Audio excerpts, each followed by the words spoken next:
In her past life, she never received any love from her family. Then, by some strange twist of fate, she was reborn as an adorable little lizard cub.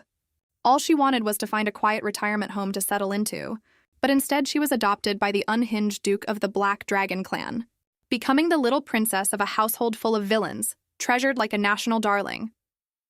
In the blink of an eye, she had been transported into the very novel she loved most. Before all this, the girl had always been unwanted by her father and unloved by her mother, treated as if she were invisible from a young age. No matter how hard she tried to please her family, she could never get them to spare her even a single glance. They even sneered that the gifts she bought with her scholarship money were too cheap. Her two younger brothers mocked and ridiculed her as well. When the family went to visit their grandmother, they refused to bring her along, declaring that it had nothing to do with her, and told her to grab her things and get back to her dorm. Those cold, heartless words cut deep into the girl's heart. Starved of affection, reading novels became the girl's only joy. In the stories, the heroine was loved by everyone, which was exactly what the girl had always longed for. She often fell into self-doubt. Why does no one like me? Is it because I'm not good enough? If only my family could love me too. As she read on, she drifted off to sleep without realizing it. To her shock, when she opened her eyes, she had become a tiny little creature. Looking at the black dragon decorations filling the room, instinct told her she had been transported into the Edom family from the novel, a clan also known as the Dragon House. The founding patriarch had once made a pact with a black dragon. By drinking dragon blood, one could gain immense power, but it came with the side effect of going berserk. Every time their magic ran wild, they would be seized by the urge to cut down everyone in sight. According to the well-worn formula of the novel, only the heroine's purification could soothe someone in a berserk state. Since she had reread the novel hundreds of times, surely it wasn't too much to ask to play the heroine herself. With that thought, the girl walked up to the mirror and made a solemn declaration. "Please, right now, this very instant, activate the glow of my pink hair." Wait, pink hair? Did someone dye it for me on the way here? I distinctly remember the heroine having black hair. Staring at the pink little creature in the mirror, it took her quite a while to remember that this pink cub was named Ailen, the illegitimate daughter of a side branch of the family. At a New Year's banquet when she was 5, she had suddenly transformed into a lizard. And after her bloodline was questioned as impure, she was cast out of the household. A wave of injustice surged up inside her, and she gulped down mouthful after mouthful of icy soda water. Not far away, a maid worried that Ailen might burn herself and hurried over, only to find Ailen's eyes shining as she praised how delicious the soda was. The maid could only dote on her, wiping the foam from the corners of her mouth. This maid was named Mara, Ailen's personal attendant, and the only person who loved the girl as family. Ailen took 2 more big gulps. Is there some kind of banquet tomorrow? When she heard that tomorrow was the New Year's banquet, the girl spat out a mouthful of soda. How unlucky can I be? I've barely arrived and I'm already about to be thrown out. Ailen instructed Mara to take the rest of the soda back to her room, then dashed off on her own to the study, hoping to pick a place that would feed her before she was kicked out. Pushing open the study door, she saw a man standing in front of the bookshelves, reading. His hair was as beautiful as the night sky woven with stars, and his golden eyes sparkled as if brimming with honey. The man was Erno, heir to the Edom family, and his dazzling beauty was so blinding that Ailen could barely keep her eyes open. As if that weren't enough, he turned to her with a slight smile. Do you know where the books on divine magic are? Ailen's mind went blank for a moment. Once she recovered, she told him in a sweet, childish voice. They're on the second shelf of the first bookcase. Erno looked at her without a word. Ailen assumed he disliked her babyish voice, so she went on her way. She was happily flipping through information about where she planned to go, not noticing Erno approaching. What are you reading? His sudden voice startled her. This study is enormous, yet you seem to know it well, so what are you reading? As a novel enthusiast of more than 20 years, instinct told Ailen this was a deadly question. She was getting kicked out tomorrow, and she absolutely could not let herself be caught here. Ailen smiled, the very picture of innocence. I'm learning to read. At her answer, Erno's expression turned thoughtful. And then, looking somewhat bored, he left. The strain was too much for Ailen's body, and with a soft poof, she vanished on the spot, leaving only a small lump moving beneath her clothes. A moment later, an adorable little pink lizard cub crawled out. According to the original story, she wasn't supposed to turn into a lizard until the New Year's banquet tomorrow. She had nearly gotten herself thrown out ahead of schedule. But how do I turn back? Ailen clawed desperately at her dress, thinking she had to hide before she changed back into a human. Just then, she spotted a ring that had fallen on the floor, glittering and clearly valuable and oddly familiar. She suddenly realized it was the very ring Erno had been wearing. The next second, Erno appeared at the doorway, only to see a pile of clothing wriggling on the floor, the little creature occasionally startled by the sound of her own voice. Erno suddenly crouched down and lifted a corner of the dress. A soft, adorable little creature awkwardly greeted him. Erno burst out laughing. "What game are you playing?" "I'm picking up a ring." "Did you find my ring?" Ailen held the ring out to him in both hands. "It fell under the bookshelf. I picked it up and cleaned it for you." Looking at the ring, now polished as bright as a diamond, Erno said, "This ring is very important to me, which is why I rushed back to find it. And you turned your whole dress inside out just to retrieve it. Thank you, truly." Knowing he disliked physical contact, Ailen carefully dropped the ring into his hand, taking great care never to touch him. The scent lingering on the ring made Erno's eyes flicker. At that moment, all Ailen wanted was to return the ring and get away. Watching her flee, the man's gentleness gave way to a smile that was somewhat dangerous. Ailen arrived at the New Year's banquet hall, where members of the family, great and small, had gathered. Thinking about how she was going to humiliate herself publicly at the banquet, Ailen felt utterly defeated. At least she had memorized the location of the orphanage the night before, and while wandering around, she had scavenged valuables to use as savings. Even if she really did turn into a lizard, she could live like a wealthy lady at the orphanage on those funds. With a guard's shout, the entire hall fell silent at once. The direct line members of the Adam family made their dazzling entrance, radiating an overwhelming pressure. At the head was the old patriarch, the 12th head of the Edom family. Beside him, his son Erno, and the two little ones behind them were his son's sons, Corin and Hillian. Ailen couldn't help but clench her fists. They were the ones who carried the purest dragon blood in the Adam family. Even in this most solemn of moments, Erno actually smiled and greeted her, setting off a wave of whispers. To avoid drawing more attention, Ailen awkwardly waved back, but her adorable manner made Erno's heart pound. Then, at the patriarch's signal, the New Year's banquet officially began. The butler read out the names on the list, and each person called upon had to present their plans for the year. A heavy-set man whose name was called reported to the patriarch with trembling legs, but the Duke impatiently cut him off. He spent his money every day on drinking and women, and word was he had even borrowed money in the family's name. The man cried that he was being wronged. "I only wanted to teach the women at the establishment some basic health education."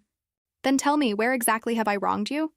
"You have tarnished the name of the Adam family. Guards, drag him out and behead him." Every year, the New Year's meeting was the Duke's occasion for cleaning house.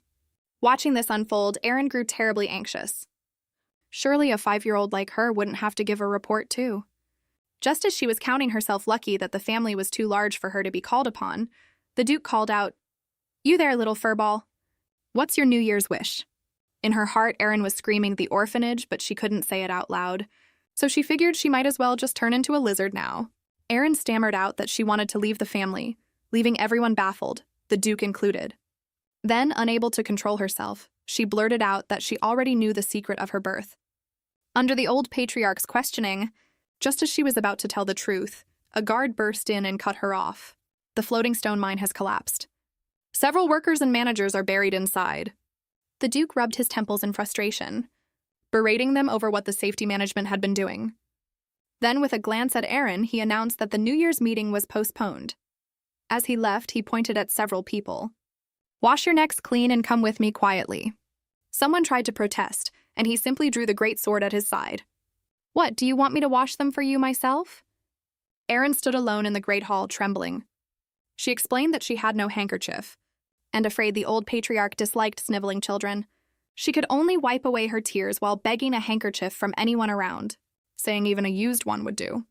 Charmed by her, the older ladies all chimed in, "Use mine, sweetie," only for a tactless man to beat them to it and offer his own. Just as Ailen was about to take it, a large hand snatched the handkerchief away. The old patriarch coughed awkwardly. "When did I ever tell you to wash your neck? A little furball as small as you isn't even worth feeding to the cattle. At the next meeting, you'll be the first to speak." Ailen couldn't help but ask, Grandfather, where are you all going? The Duke suddenly stopped and turned around. What did you just call me? Cold sweat poured down Ailen in fright. But remembering that a smiling girl has the best luck, she sweetly called out again, Grandfather. Struck as if by lightning, the Duke was secretly overjoyed, yet he turned away with an air of arrogance. You little furball, at the next meeting I'll be examining you closely. Next time, is that a murder announcement? All Ailen had wanted as her New Year's wish was to run away from home, yet now she had been singled out by the unhinged Duke of the Black Dragons, forced from then on into a game of pretend affection between father and daughter. Ailen, busy planning her escape route, was struck on the head by a flying paper ball. Just as she looked up to find the culprit, another came flying at her. A critical hit, and luckily she dodged in time, or her head would have split open. Crybaby, why are you all alone? Don't you have a home or any friends? It turned out to be a pack of bratty children, who whistled for her to fetch their ball like a dog. Although Ailen was a little angry, she decided to hold back for now. The boys jeered. She's never even had a proper upbringing. She has no mom or dad. My mom told me not to play with kids who have no parents. Hearing this, Ailen could no longer hold back. She glanced at the stone block behind her, then lifted it high overhead, her golden eyes blazing with fury. The boy was so terrified he collapsed to the ground. With a loud crash, the boy cried for his mother and demanded Ailen pay for the damage. Ailen's face filled with rage as she rolled up her sleeves. Go ahead then! She mocked the boy, saying that with parents to raise him, he'd still turned out like this, so he might as well be dead. Someone advised she'd better leave first. That child's life is worthless. There's no telling what he might do. The stone block she had just set down was raised once more by Ailen. If you carbon-based life forms want to die, I'll be happy to oblige. The whole group scattered in panic. Ailen lowered her head in sorrow, feeling just like an ugly duckling. No matter how excellent she was, all she ever received was her father's indifference and her mother's cold, detached gaze, and her brothers could bully her at will. They were supposedly family all the same, yet the 2 chicken drumsticks always went to her brothers. Every quarrel was always her fault, and besides, a soft meow pulled her back to her senses. Looking at the adorable little kitten beside her, her sorrowful heart felt as if it were being healed. Will you be my friend? Ailen crouched down and asked happily.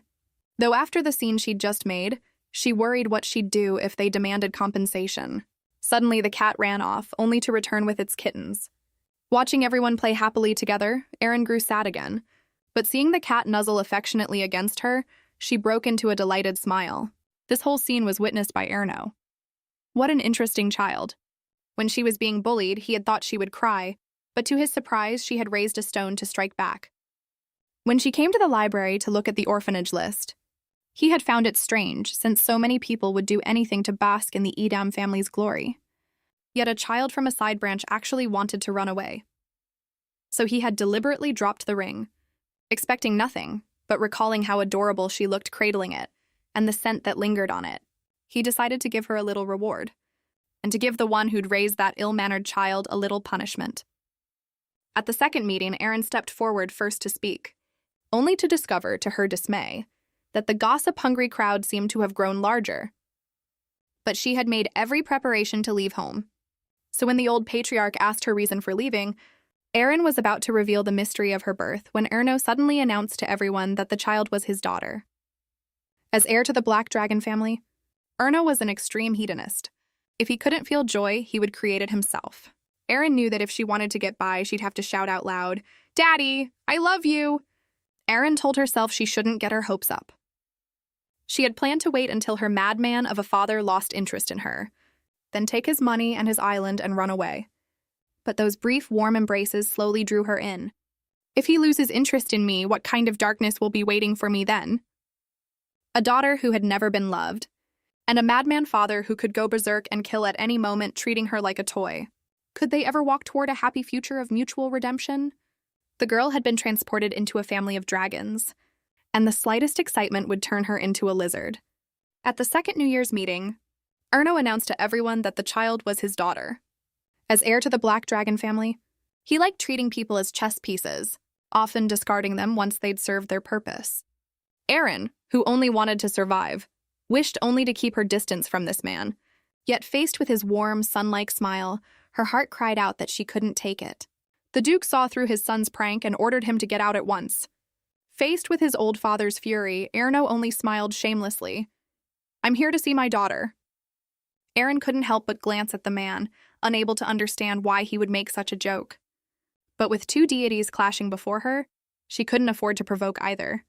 And in her fright, she nearly transformed into a lizard on the spot. "If you don't believe me, you can ask my daughter yourself." Then Erno quietly told Aaron, "Old folks who've reached a certain age are suspicious by nature. So could you tell him yourself who I am?" Faced with the man's veiled threat, Aaron said helplessly, "This is my father." The Duke was so furious he nearly had a heart attack.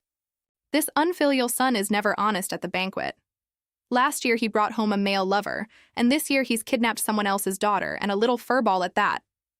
The crowd murmured among themselves, "That poor child. I'd wager she'll be thrown out within half a year." They also said that once the game was over, he'd give her enough money to buy an entire island. Aaron, munching on melon seeds, was secretly delighted. There was such a good deal to be had. All she had to do was play along for half a month, and afterward she could lie back and take it easy on an island. What kind of dream job is this? Aaron clenched her fists and looked resolutely at the man.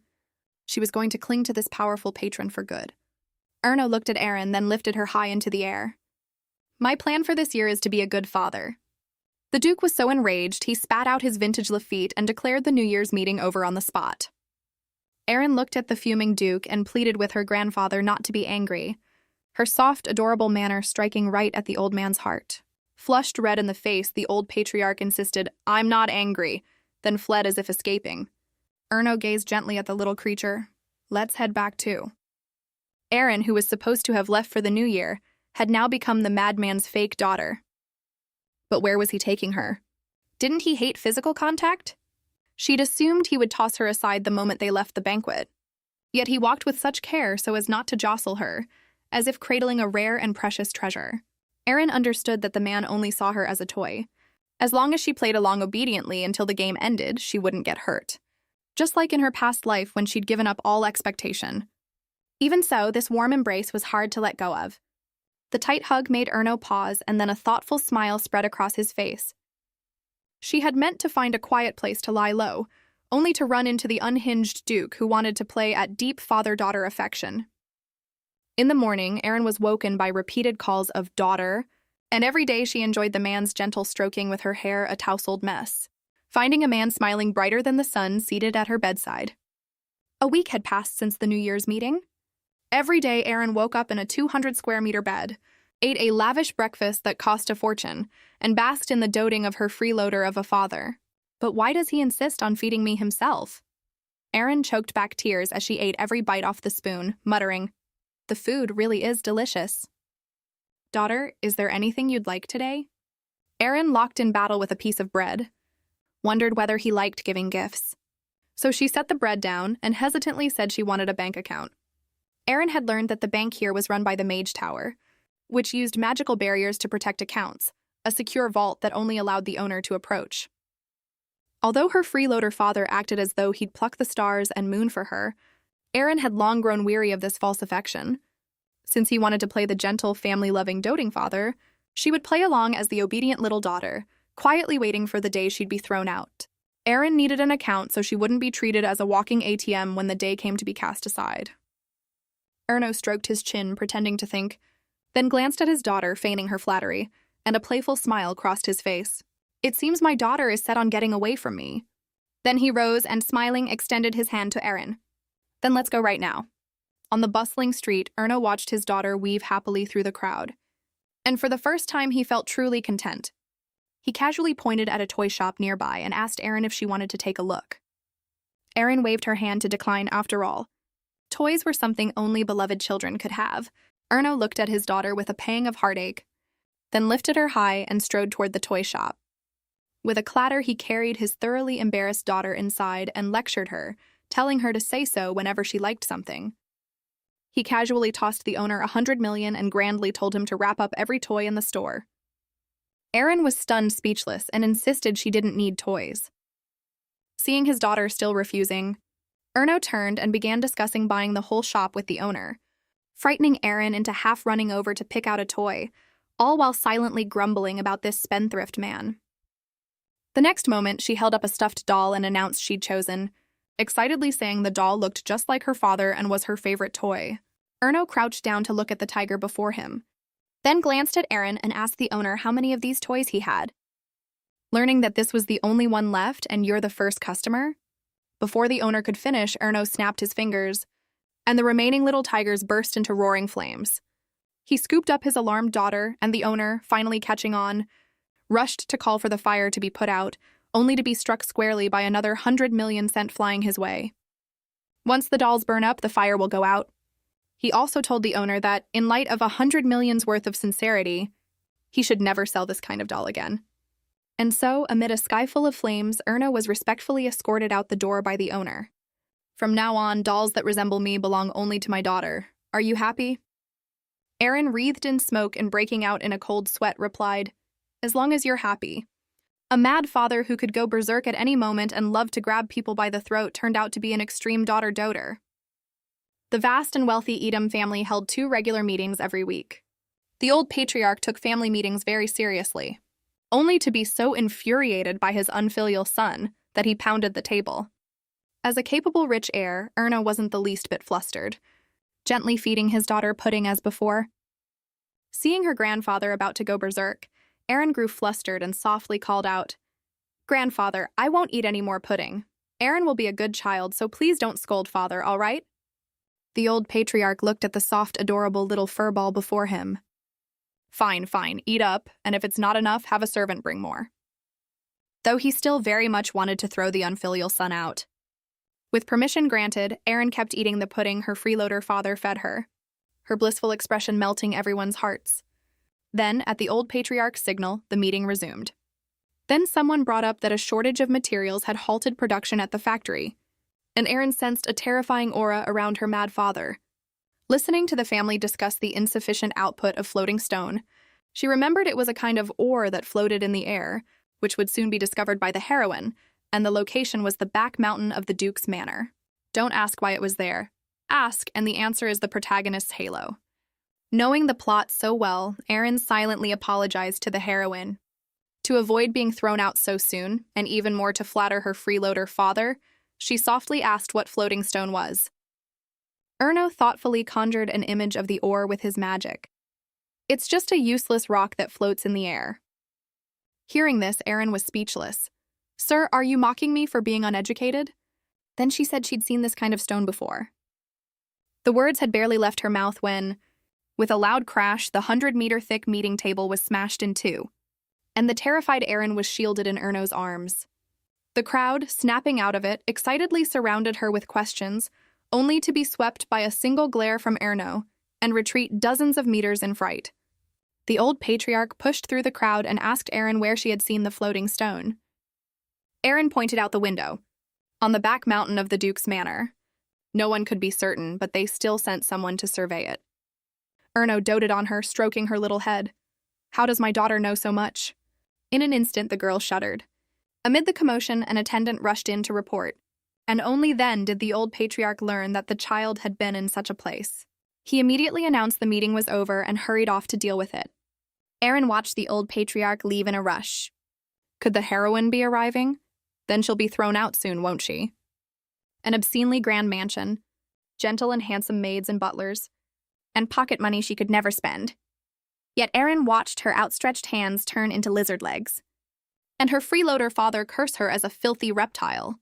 What kind of human tragedy was this? Better to take the money and run as soon as possible. Ailen smiled awkwardly. Erno, not understanding why, carried the uneasy little creature back to her room. Hearing his daughter say the pudding was delicious today, he said, "Tell me whenever you want some. No matter how many, I'll feed you everyone." But she knew this play of deep father-daughter affection was about to come to an end. The heroine's arrival would shatter all these illusions back to their original form. A side character is always a side character. Yet in her heart, Ailen made a firm resolve. I will never cling to him. Listening to the man gently lull her to sleep, she still couldn't help but blurt out, "Good night, Daddy."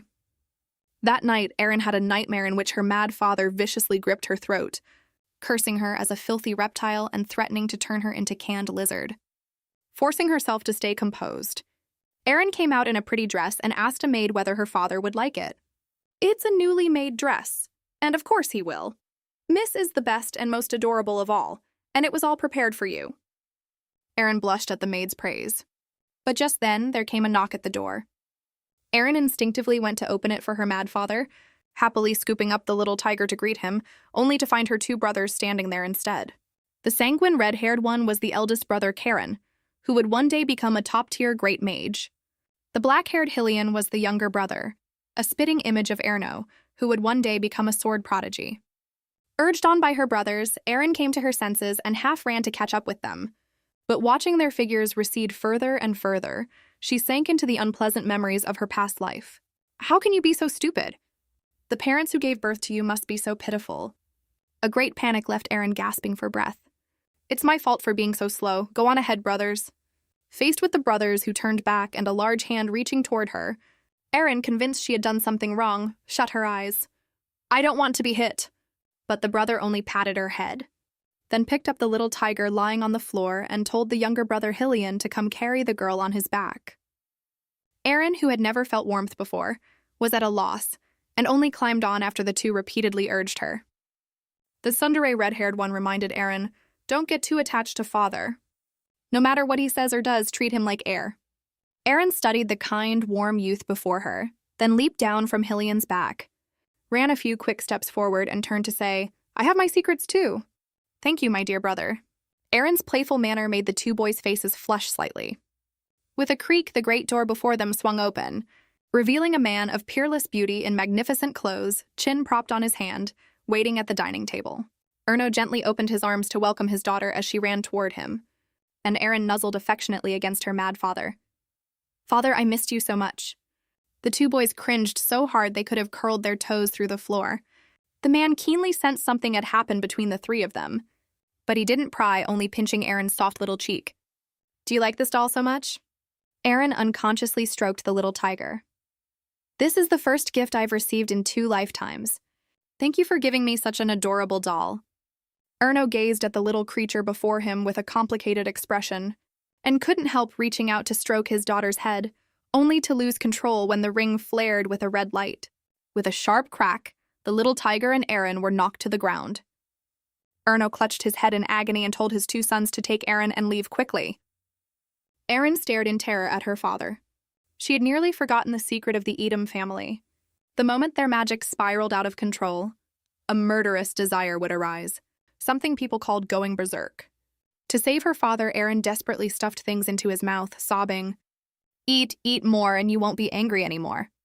In the original story, even the ring couldn't suppress Erno's berserk state, and the sudden rampage killed more than a dozen servants. For this, he was confined by the old patriarch, imprisoned in the deepest underground level, becoming the family's monster in every sense. Watching her father still struggling to suppress his murderous urge, Aaron, who knew the plot so well, couldn't recall a single thing in that moment. Hearing her brothers wanting to protect her and take her away, Aaron racked her memory frantically, searching for a solution. Suddenly, Aaron dashed outside as if possessed. As crazy as it is, I can't bear to abandon father. I have to save him. I don't need the money or the island. I only ask that father's warm hand could rest on my head a moment longer. Aaron ran to the warmest spot in the courtyard and found the red fruit mentioned in the book, a gift from the man's wife. By chance, the 2 brothers had once discovered it, and successfully extracted from it a serum that could ease the berserk state. Aaron pulled out her little treasure stash from her pocket, all of its savings she had scavenged from everywhere. Yet now she threw it on the ground without hesitation. Though the fruit climbed all over the branches, Aaron could only jump to pick it, her fingers scratched by the twigs. Looking at her pricked fingers, Aaron did not flinch. The fruit and treasure scattered across the ground were the depth of her attachment to her father. Just as she was about to take the picked fruit to save her father, she heard a scream from the dining hall. The man, his whole body wreathed in dark magic, was gripping a servant's throat and hoisting him high. Wanting to stop the tragedy, Aaron shouted "Father" at the man. The man, robbed of his reason, casually flung the servant aside and resolutely advanced toward the irritating voice, backing away again and again in fright. Aaron clutched the bag in her hands, knowing in her heart that the one suffering most here was Erno, for she too had once been ostracized in her most painful moments. Aaron summoned her courage and ran straight toward her father. I will definitely save you! By the time her brothers arrived, they saw Ailen being held aloft by the man. Seizing the moment, Ailen bit down hard on his hand, and when he flinched in pain and loosened his grip, she grabbed his collar and stuffed the fruit into his mouth. The man bared his teeth but happened to bite into the fruit, and with a thud he toppled to the ground. Ailen took the chance to straddle his chest, scooping up the fruit on the ground and frantically stuffing it into his mouth. As the dark magic gradually dispersed, Erno's aura slowly calmed. Still not feeling it was enough, Ailen frantically gathered the scattered fruit and tried to make her father eat more, her tears falling like a broken string of beads. An angry person is terrifying. I never want to see it again. Suddenly, a large hand stopped her and gently called out, Ailen. Looking at her disheveled father, Ailen could no longer hold back her tears and threw herself into his arms. Ailen will be good. Please don't lose your temper. Erno gently soothed his battered daughter. It's all right now. How could Daddy ever lose his temper at Ailen? Looking at the broken doll not far away, Ailen, utterly drained, saw her vision go dark, and even as she lost consciousness, she still thought of the little tiger. That was the gift Father gave me. It mustn't be ruined. There will be many people in this world you can't help but love, but I hope my company will keep you from ever feeling lonely again. Erno watched the sleeping Ailen and couldn't help reaching out to check her breathing, only relaxing once he found his daughter wasn't seriously hurt. The brother Corin was baffled. If that kind of fruit can suppress the berserk state, how did this child know? I don't know. My daughter has many secrets. As Erno rose to carry Ailen back to her room, he noticed the little tiger nearby coming apart at the seams. Remembering this was his daughter's favorite toy. He regretted having burned all those toys. Just then, the brother spotted Hillian peeking from behind the door and told him it was all right and to come over quickly, tossing him the bag of red fruit and asking the younger brother to send it to the laboratory for study. Corin himself followed close behind Erno, hesitating to speak. Father, let this joke end here. This time she even helped you. Working up his courage, Corin said it loudly behind him, only to be coldly rebuffed by his father, who told his son not to make him repeat himself. Corin looked at his father in disbelief, then bowed helplessly and bid him good night. Lying in bed under the servant's care, Ailen no longer looked so wretched, which only made Erno's mood more complicated. This had originally been nothing but a dull diversion, yet seeing her hurt pained his heart.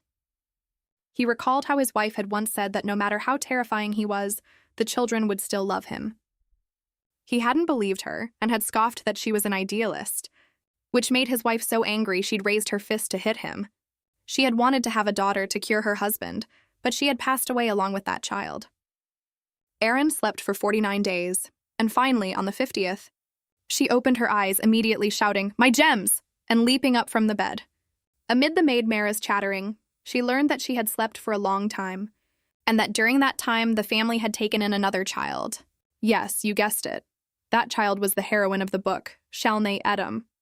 If someone were willing to give you 100 million to be transported into a book as the unloved supporting female lead, what would you do?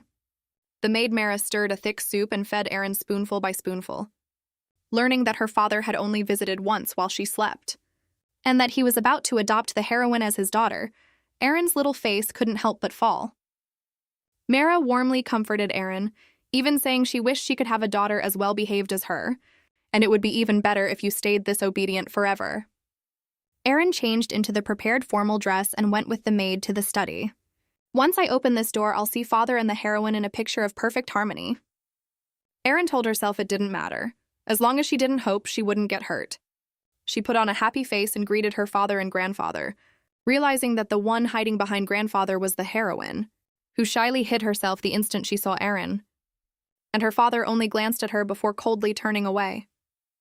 Well now, he won't even keep up appearances anymore, Ailen sniffled inwardly. Fortunately, the old patriarch was reasonable, and for Ailen's discovery of the floating stone and her suppression of the berserk state, he rewarded her with anything she wanted. Dizzy from this windfall, Ailen thought, "What a rotten father, all of you get out of my way," and walked briskly up to the old patriarch, holding out her little hand with her wish. "Please don't hold back, transfer 1 million into my account." To her surprise, the old patriarch sighed, and Ailen's heart sank, thinking she'd asked for too much, only to be stunned speechless by a notification that 100 million had arrived. "Oh my God, from now on, you're my real grandfather."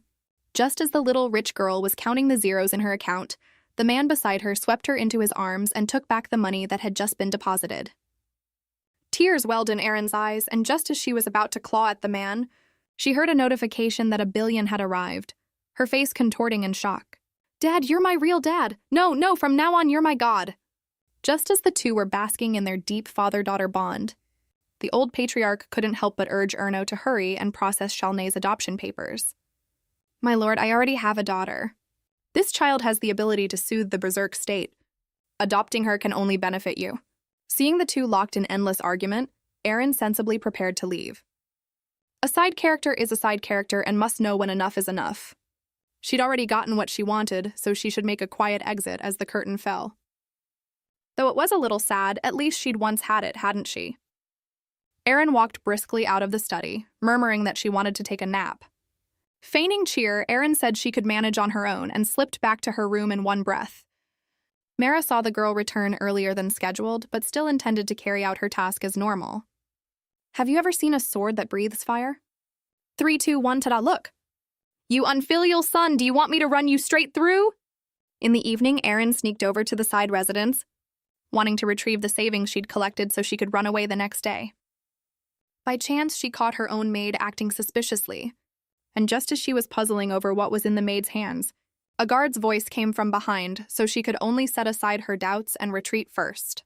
In the morning, dazzled by the sunlight, Ailen suddenly remembered her last supper with her father, only to be told by a maid that the old patriarch had flown into a great rage and confined Erno. So it wasn't that he didn't come because he hates me. Ailen knocked on her own head in frustration. That man was not someone she had any business yearning for. Once she was dressed, Ailen still couldn't help going to see her father. The instant she pushed open the door, she saw the heroine's healing of her father interrupted, and she flustered out apology after apology. Erno smiled and waved his daughter over. Ailen hesitated for a moment, then still ran into her father's arms, clutching his sleeve and asking, "Did grandfather scold you?" To her surprise, the man asked her in return whether she'd ever seen a sword that breathes fire, and told her to silently count to 5. With a loud crash, the old patriarch came charging in with a fire-breathing sword. "Erno, you unfilial son who told you to transfer the family's mine into your own name.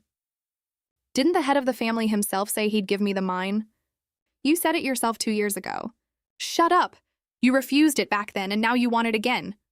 Stop barking like a mad dog." Erno paid him no mind, even smiling and mimicking a couple of barks, infuriating the old patriarch and his fire-breathing sword into giving up on the spot. Before the old patriarch could continue, Erno casually snapped his fingers and teleported him away to reunite with a pack of stray dogs. He must have terrible luck across 8 lifetimes to have a son like this. Suddenly, Erno remembered something, and with another snap of his fingers, a repaired doll appeared. Ailen cradled the even softer little tiger, thinking this father's love hadn't been wasted. No NPC, no matter who showed up, could ever play the game like him. Watching Ailen beam so brightly, the heroine finally couldn't resist and asked to pinch her cheeks. After getting Ailen's consent, the heroine's hands squished Ailen's face into all kinds of shapes, exclaiming that it was as soft as fresh-baked bread. "Big sis!" The heroine's hands froze in midair. Just as Ailen thought she'd said something wrong and was about to apologize, the heroine's face flushed with delight, and she swept the adorable little creature into her arms. "You're 5 and I'm 8, so you can call me Big Sister." Who could refuse such an adorable little sister? Erno watched with displeasure as his cabbage was rooted up by some other creature, not knowing he would soon lose his daughter entirely.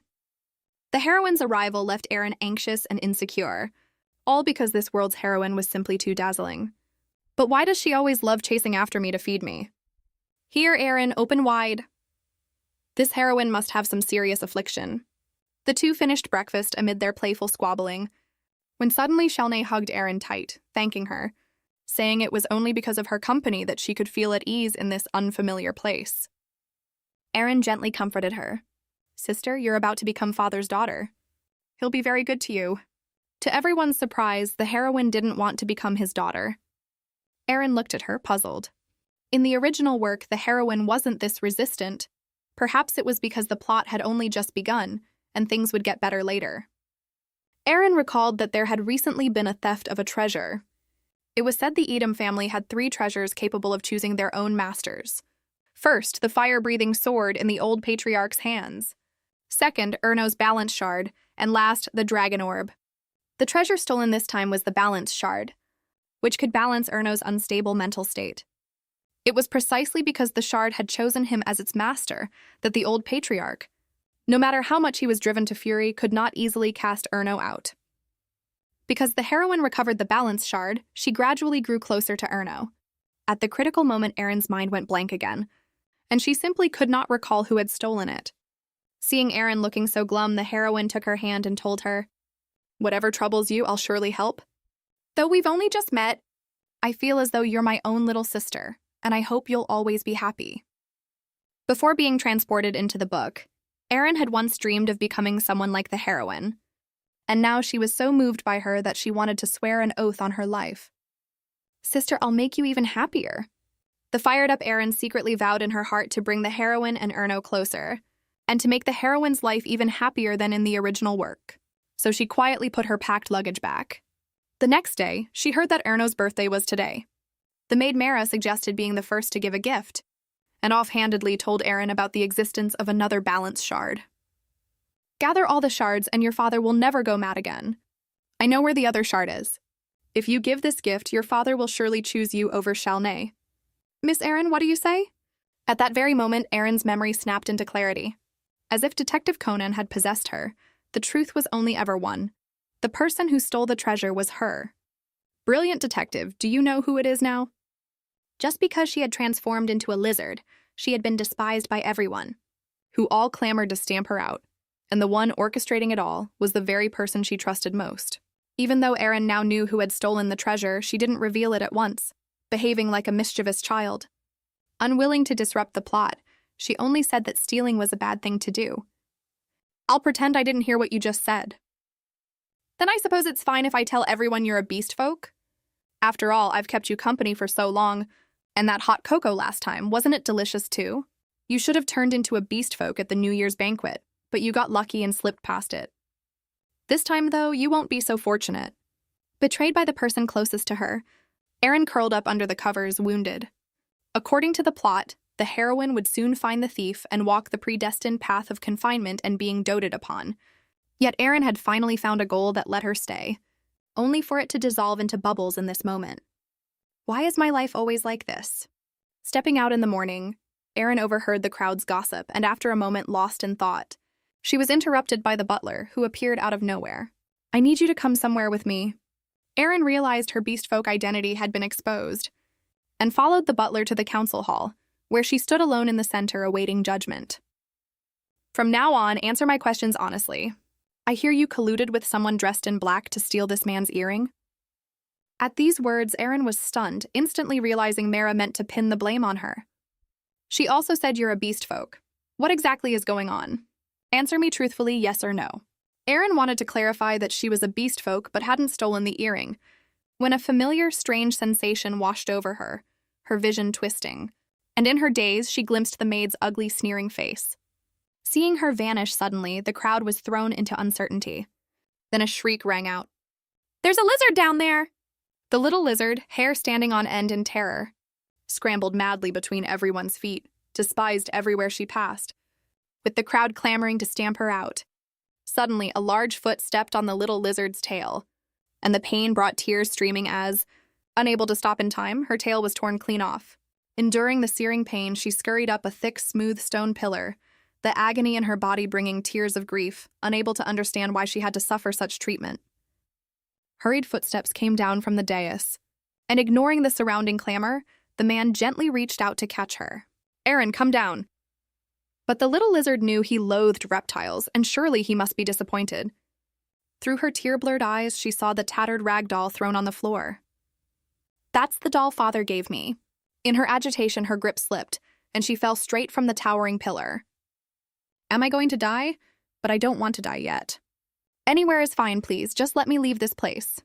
At the instant she hit the ground, a golden light flared, and she truly vanished on the spot. Lying atop the doll, Ailen slowly opened her eyes when suddenly a small hand scooped her up. Seeing she had no tail, the figure guessed she too was something cast aside.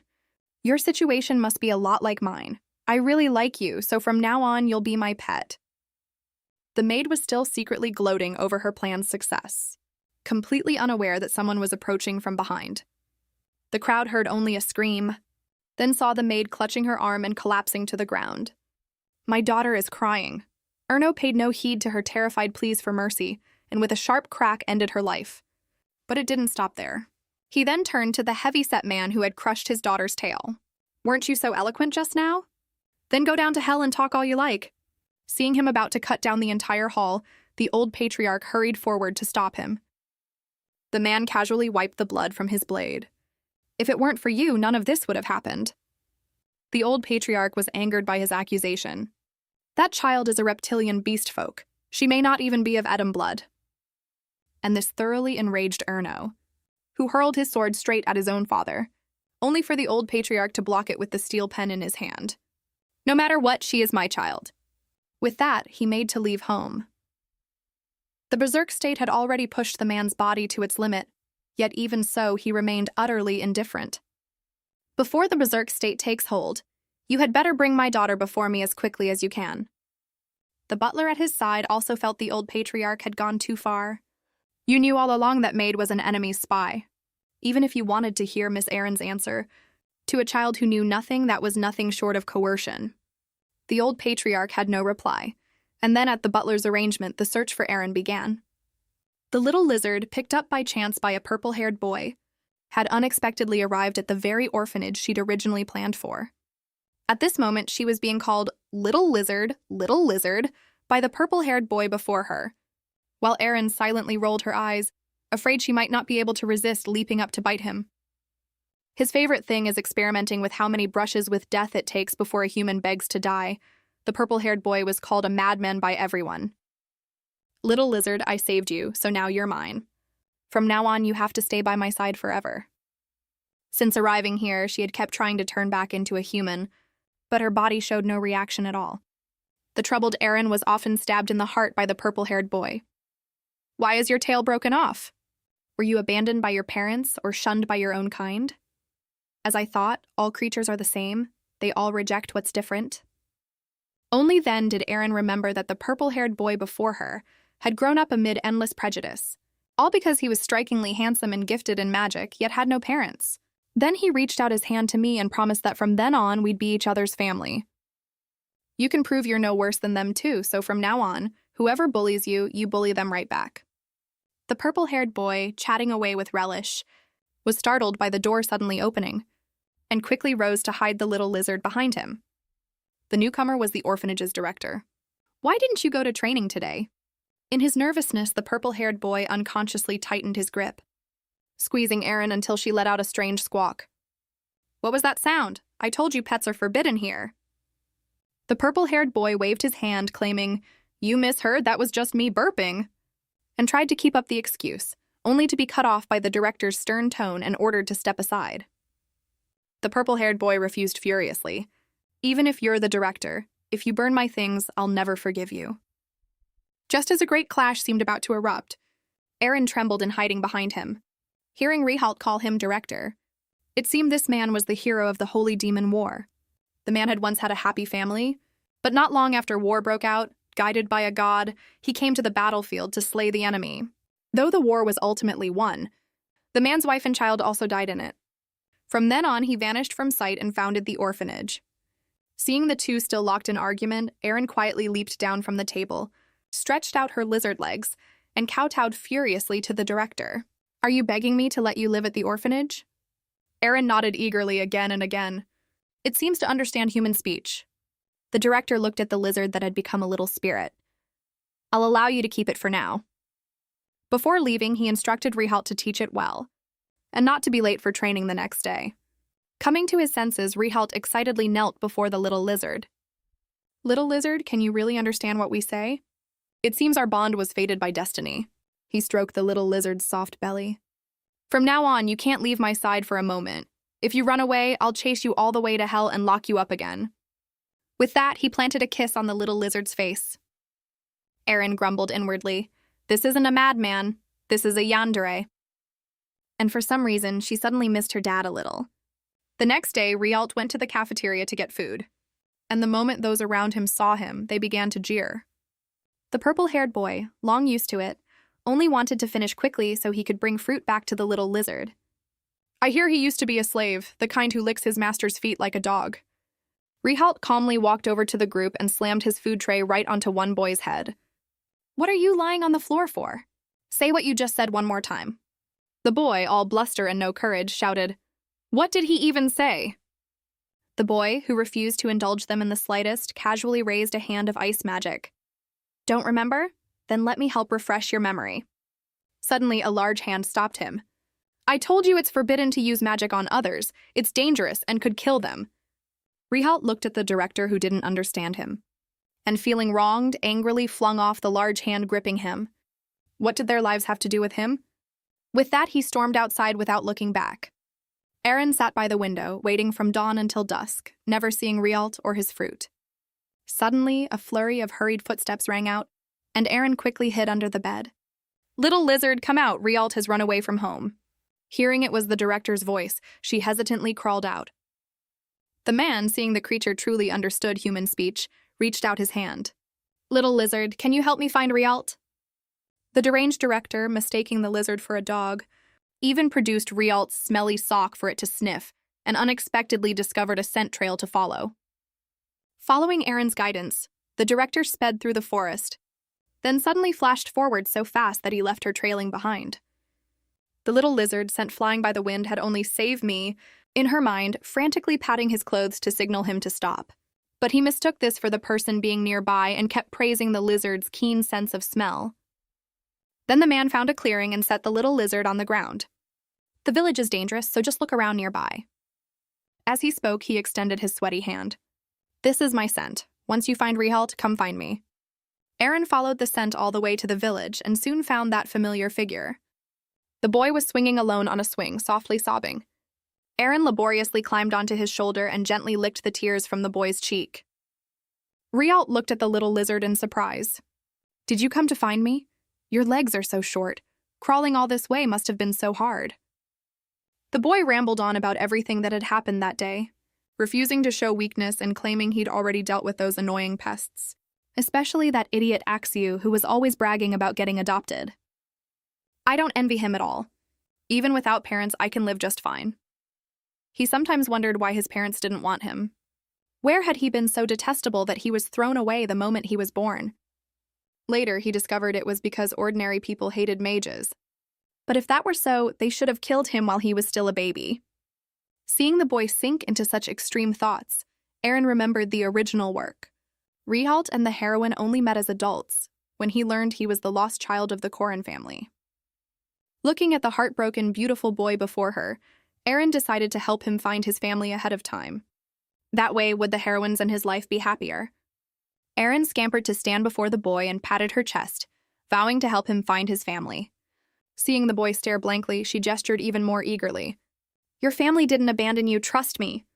Then with one hand on her hip and the other pointing outward, the director is still looking for you. Brimming with confidence, she thought surely he'd understand such clear gestures, only to be crushed by a single, "What are you saying?"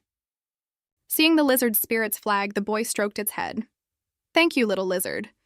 You came all this way just to find me and listen to my troubles, didn't you? You really are a kind-hearted lizard. Ailen was just about to say something when a sneeze cut her off, frightening the boy into thinking the little lizard had caught a cold.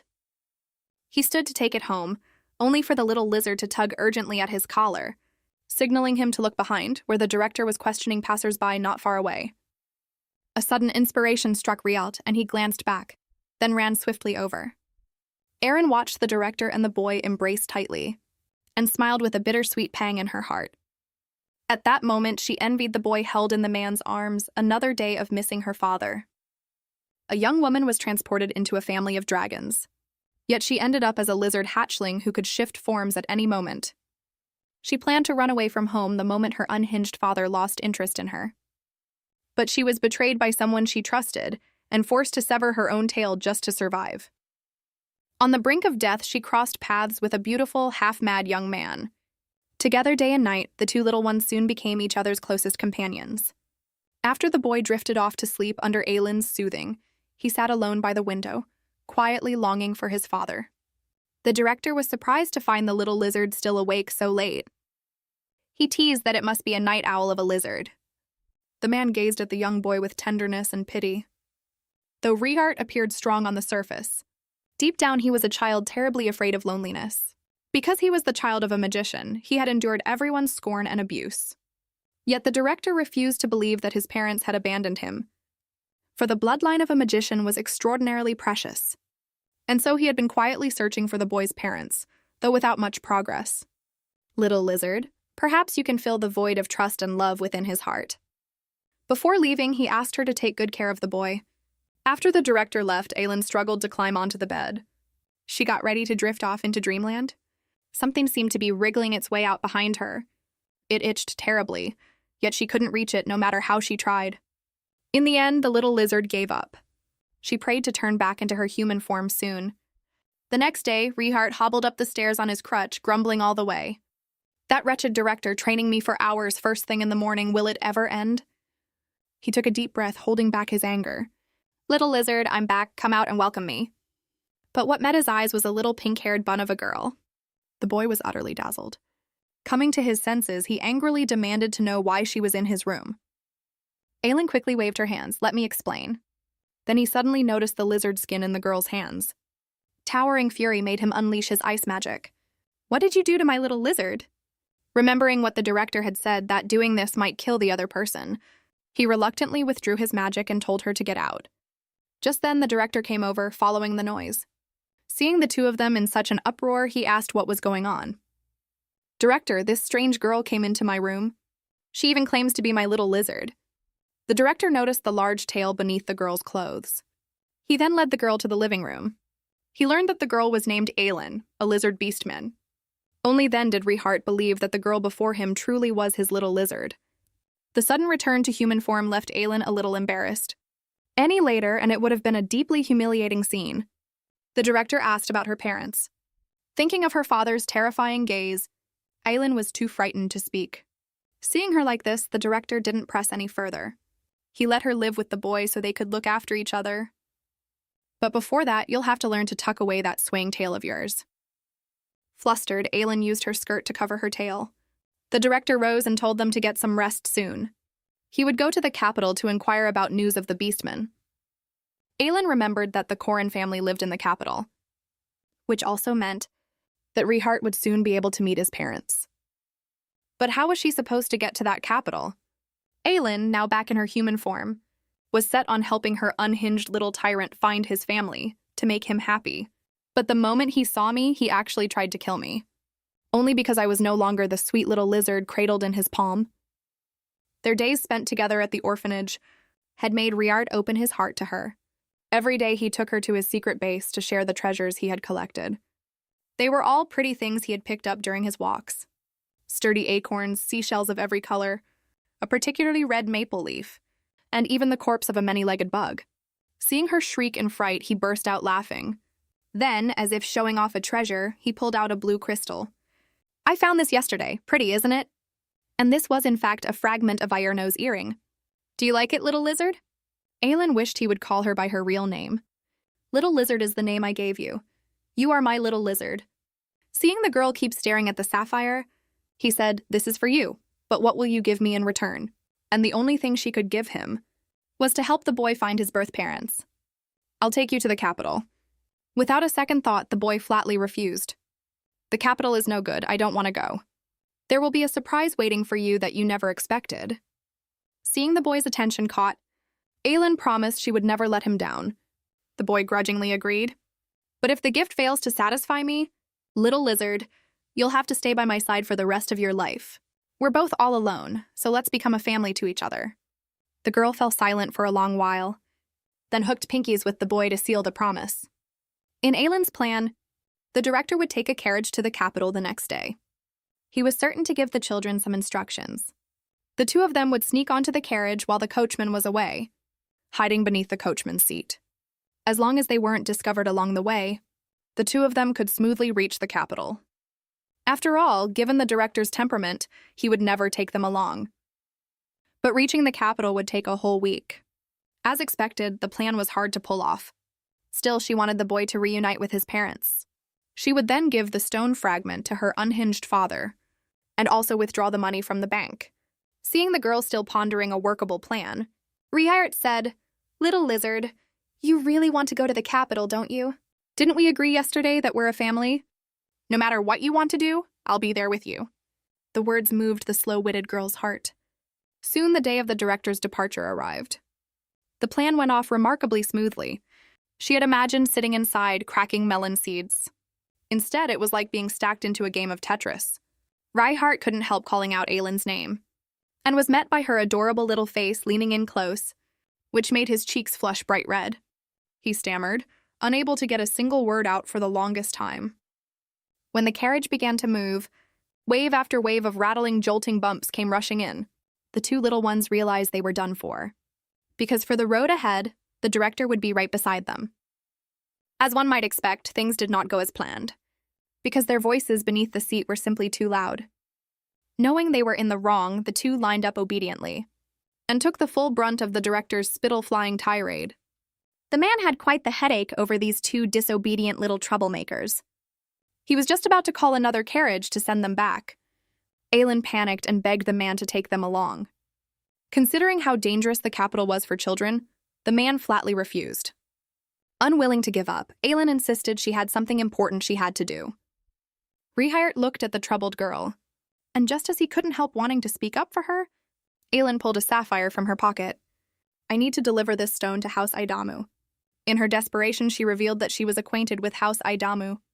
They would only accept it if she delivered it herself. If the director went alone, he would be met with suspicion. "I'm truly sorry for worrying you.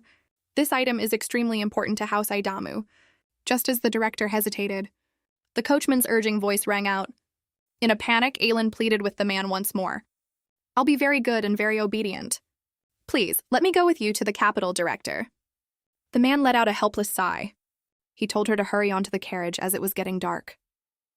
Ailen excitedly went to follow, only to find Riart standing frozen in place. His tightly pressed lips betrayed a trace of gloom. Meanwhile, far away in the capital, House Aidamu was shrouded in endless rain. The female lead, Sharnai, was helping a man suppress his manic condition. The long purification treatment showed no signs of improvement. Sharnai was quite puzzled. The other family members were healed within 3 seconds, yet this one man only grew more agitated. Impatiently, Ierno pulled his hand back. He told her not to waste her time and to go rest early. Just then, his 2 sons returned from outside. He learned there was not a single word of news about his daughter.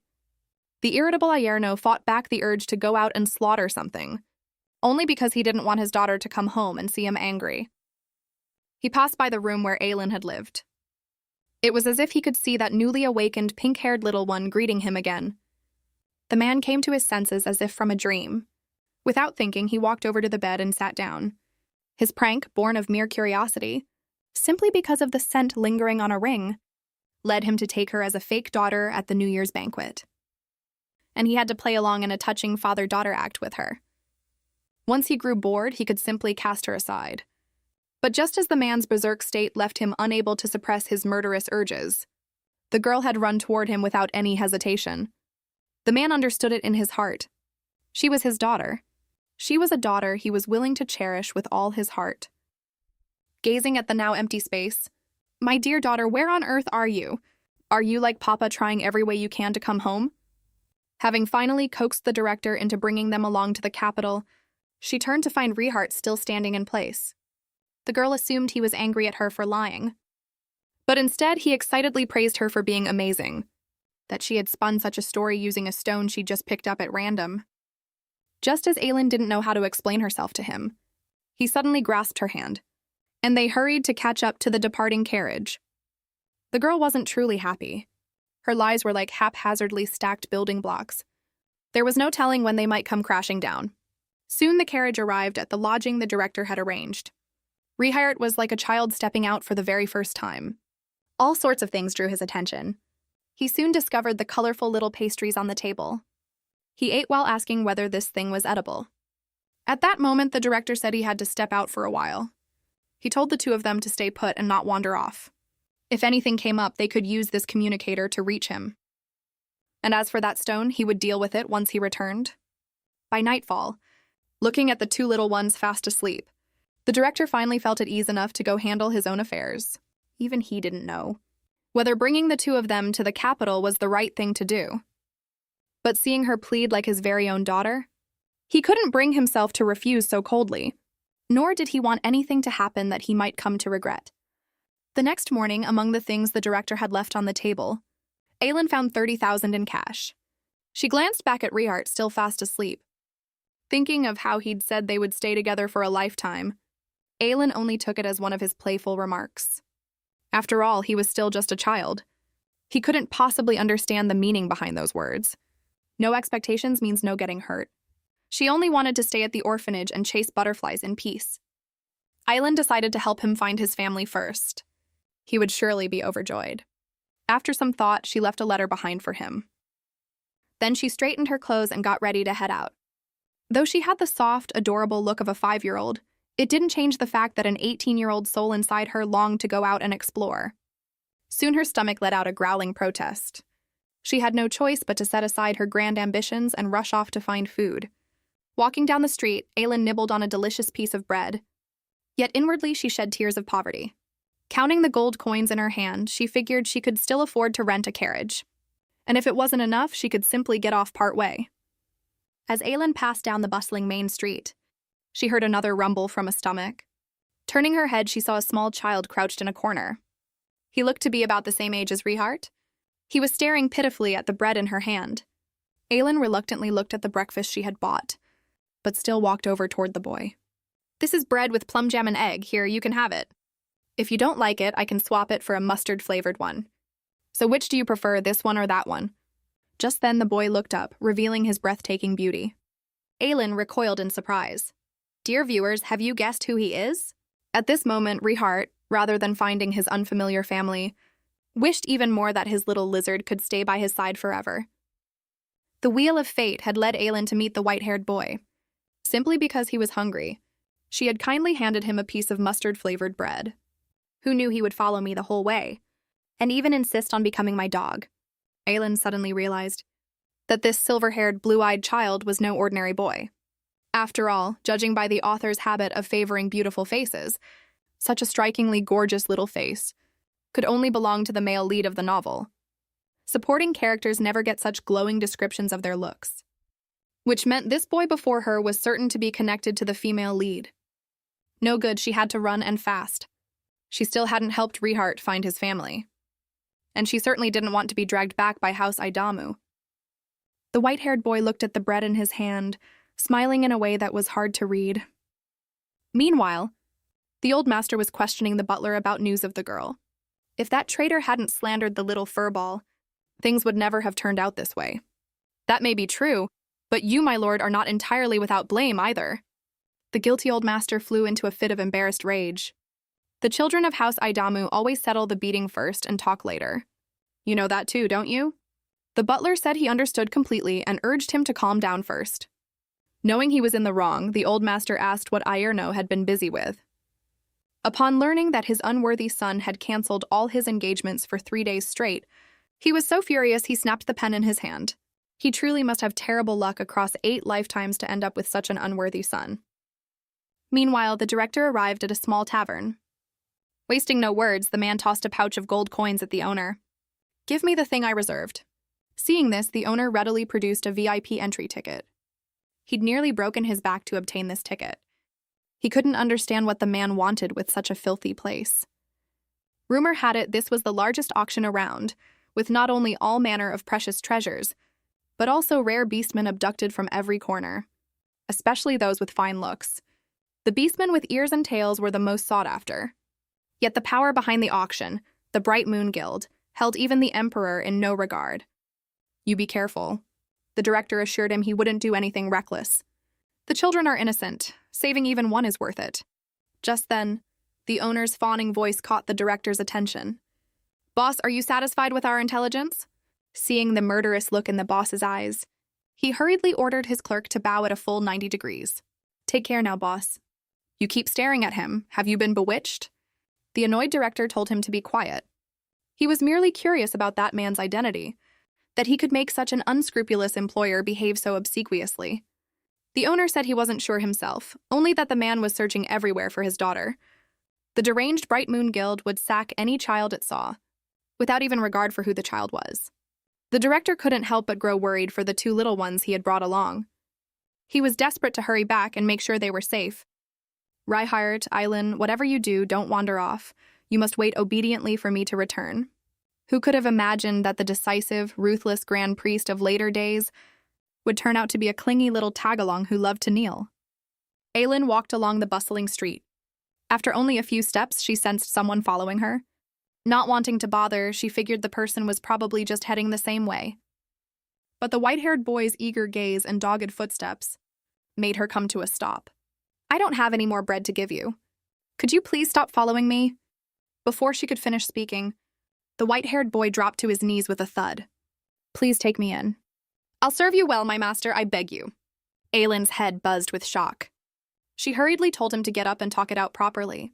Seeing the crowd of onlookers grow larger and larger, the exasperated Ailen screamed inwardly, "What a disaster!" To ease the awkwardness of the moment, she could only let the male lead follow her for now. She understood very well what the boy disliked. Driving him away would only take a moment. Worn out by his endless cries of "Master, Master," Ailen turned around to look. I have no rice to give you, so stop calling me master. Understood, master. The helpless Ailen finally found a carriage. She stepped forward to ask the coachman the fare to Duke Corin's estate. But the coachman couldn't be bothered with her. He turned to attend to another customer instead, telling her to hurry home and find her papa. Having eaten a mouthful of dust, Ailen thought, this was simply too much. Just then, the white-haired boy, who had been following her, suddenly spoke up. Master, I know that place. Let me take you there.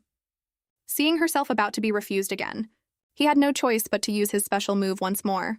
To avoid becoming a spectacle again, Ailen said, Fine, you lead the way, I'll go, all right? In no time, the two of them arrived at Duke Corin's estate. And it was only one turn around the corner away. Good heavens, why does it have to be right here? This is truly humiliating, isn't it? The white-haired boy said she could call on him for anything she needed, and that he would wait at the gate for his master. Then he even let out a bark.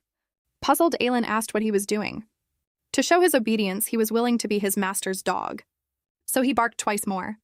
This child must have a screw loose somewhere. Good-looking and kind-hearted, his life must have been a hard one. Never mind, she thought, just let him follow along. Who could have known that this soft-hearted decision would leave her dragged about to the point of fainting every single day? Ailen walked up to the guards on watch. She told them she was a friend of the Duke's son, and hoped they would let her inside. After the guards discussed it for a while, they decided to report to the Duke first. Ailen's anxious heart finally settled. She wondered what Riart was doing right now. Had he seen the letter she left behind? Would he be happy knowing he was about to reunite with his family? But what she could not have known was that at this moment Riart, rather than finding his unfamiliar family, wished even more that his little lizard could stay by his side forever. When the boy woke, he found the little lizard gone. Though the letter explained the reason, he couldn't care less about those unfamiliar parents of his. You said we were family, that you'd stay by my side forever. Why would you abandon me too? An endless wave of grief threatened to drown him. He was even driven to the brink of wanting to destroy everything before him. Little lizard, where on earth did you go? She gently patted the little one's head, wishing all the little darlings happiness every single day. Yet this heartwarming scene was nothing but a painful sight in someone else's eyes. Simply because any child born into this family, by the special bloodline they awakened from birth, would become a threat to other powers. The maid hiding outside the door watched the scene coldly. She cared nothing for the child's life or death, and turned around to hand him over to traffickers. What this woman wanted had never been money, but the utter ruin of that family. Ailen arrived before the gates of the Duke's estate. Amid the guards' relentless doubts, they hoped she would hide nothing. Only because the Duke greatly despised liars. As the great doors opened, she finally laid eyes on Duke Corin. That must be what Riart would look like all grown up. His purple hair was as dreamlike as an elf's. His beauty made it impossible for Ailen to look away from his face. Yet the man only calmly went on handling his documents. He told her to hurry and say what she knew. Seeing that she remained silent, he finally raised his head with displeasure, his cold, expectantless gaze, as if telling her, if you dare lie to me, you're dead. Ailen didn't know where to begin. His name is Riart, and his hair is purple. Ailen felt foolish. These useless words might as well have gone unsaid. Then, in a flash of inspiration, she remembered the boy's earring. It was a white, square-shaped earring that formed frost flowers whenever he used ice magic. Hearing this, the Duke's face filled with disbelief. He swiftly opened a box and took out an earring. "Ah, could this be the one you mean?" Receiving a definite answer, the man could no longer hold back his stirring emotions and wanted to rush out at once. This action, cut from the very same mold, was accurate down to the millimeter. Seeing how anxious the Duke was, the girl hesitantly mentioned she still had something else to attend to. She had come without Riart knowing. She needed a little time to explain it to him, so could he wait a while longer? She promised to bring Riart over the next day. The man's unfriendly gaze seemed to say, "How dare you make me wait?" The Duke quickly composed himself, puzzled as to how she knew this was his child. "I was just wandering around and saw the missing person notice. I found the description on it very much like my friend, so I came, that's all." In the original story, it was the female lead who saw the missing person notice many times. It was only that the orphanage was too far from the capital, so the news simply never reached them, which led to Riart finding his family only after he had grown up. Watching the girl coax him like a child, he said, "For my son's sake, I'll trust you this once." He took out a communicator and told her to send a voice message once she was ready, and the next day he would personally send a carriage to fetch them. He even politely asked if she needed an escort home. "No need, my friend is still waiting for me outside." Just as Ailen stepped out the door, the white-haired boy came chasing after her. "Master, have you finished your business?" Thanks to you this time, thank you. Though I didn't think you'd really wait for me. And stop calling me master." As she spoke, the balance fragment in her pouch accidentally tumbled out. Watching the fragment fly farther and farther away, Ailen panicked. The white-haired boy picked up the fallen fragment first. He said he had one of these too. In fact, he had two of them. Then he cupped 3 fragments in his hands and held them up before his master. Look, they all look exactly the same, and Ailen froze. In the original story, only the protagonists could possess the balance fragments. Ayerno had 3. Riart had 1, and of the remaining 3, 1 had gone missing, while the other 2 were in the hands of the future Grand Priest. So the white-haired boy who loved mustard-flavored bread, she had unexpectedly been reborn as the lizard hatchling of the Black Dragon family. Now turned the tables to become the nation's darling, doted on by the entire household as their treasured pet. Left with no choice, she formed a contract with a pair of unhinged lunatics, only to have her home stolen away by a soft, sweet little yandere. The simple white-haired boy held up the fragments with a beaming grin. "Master, you can have all these glass beads." Faced with the white-haired boy's eagerness to please, Ailen awkwardly refused again and again. "These look similar, but they're not the same, so you should keep them yourself." She thought to herself, this thing is no good at all. She certainly didn't want to be dragged into any more danger. Was the white-haired boy the future Grand Priest? Shouldn't he still be at the temple, being tormented by the High Priest? Why was he clinging to her and refusing to let go? And insisting on being her dog? In the original story, the male lead was firm in his convictions. So what was the deal with this little crybaby before her? She figured he probably wasn't the same person, so she let him follow her along for the time being. Don't you mind? Only that the sudden, unexpected bark made Ailen regret the decision she'd just made. The two of them reached the lodging. Ailen told the white-haired boy to wait outside for a moment. She needed to speak with her friend. As expected, he dropped to his knees again, making Ailen cry out, "Please, I beg you, stop kneeling. Just stand there and wait for me a moment." Reaching the door, Ailen still felt a little uneasy. After all, she had left without a word of goodbye, and now she had even brought back a tag-along. She hoped Riart wouldn't be upset. When she opened the door, the room was pitch black inside. Ailen softly called out to Riart, "Baby, I'm back. Are you in here?" "I'm so sorry I left without telling you." The words had barely left her mouth when she felt a strange sensation underfoot. The girl panicked. Broken glass all over the floor. What on earth had happened? "Ailen, did you find them? Did you find the family you spoke of?" "Of course. He even said he'd send a carriage to fetch us tomorrow. You know, I got such a fright when I saw your father. The two of you look so alike." "What do you say? Shall we go together tomorrow?" "Let's go meet your parents, all right?" At this moment, Riart was like a wounded little beast, his eyes full of sorrow. He kept demanding of Ailen, Why should I go to a place like that? Didn't we promise to become a family to each other? Haven't you already agreed to it? So why do you, like my parents, want to abandon me too? I truly want to be a family with you. I did before, I do now, and I always will. Please don't leave me. Ailen had always thought the boy was simply afraid of being alone, that his words about keeping her by his side for a lifetime were nothing more than two lonely souls seeking comfort in each other.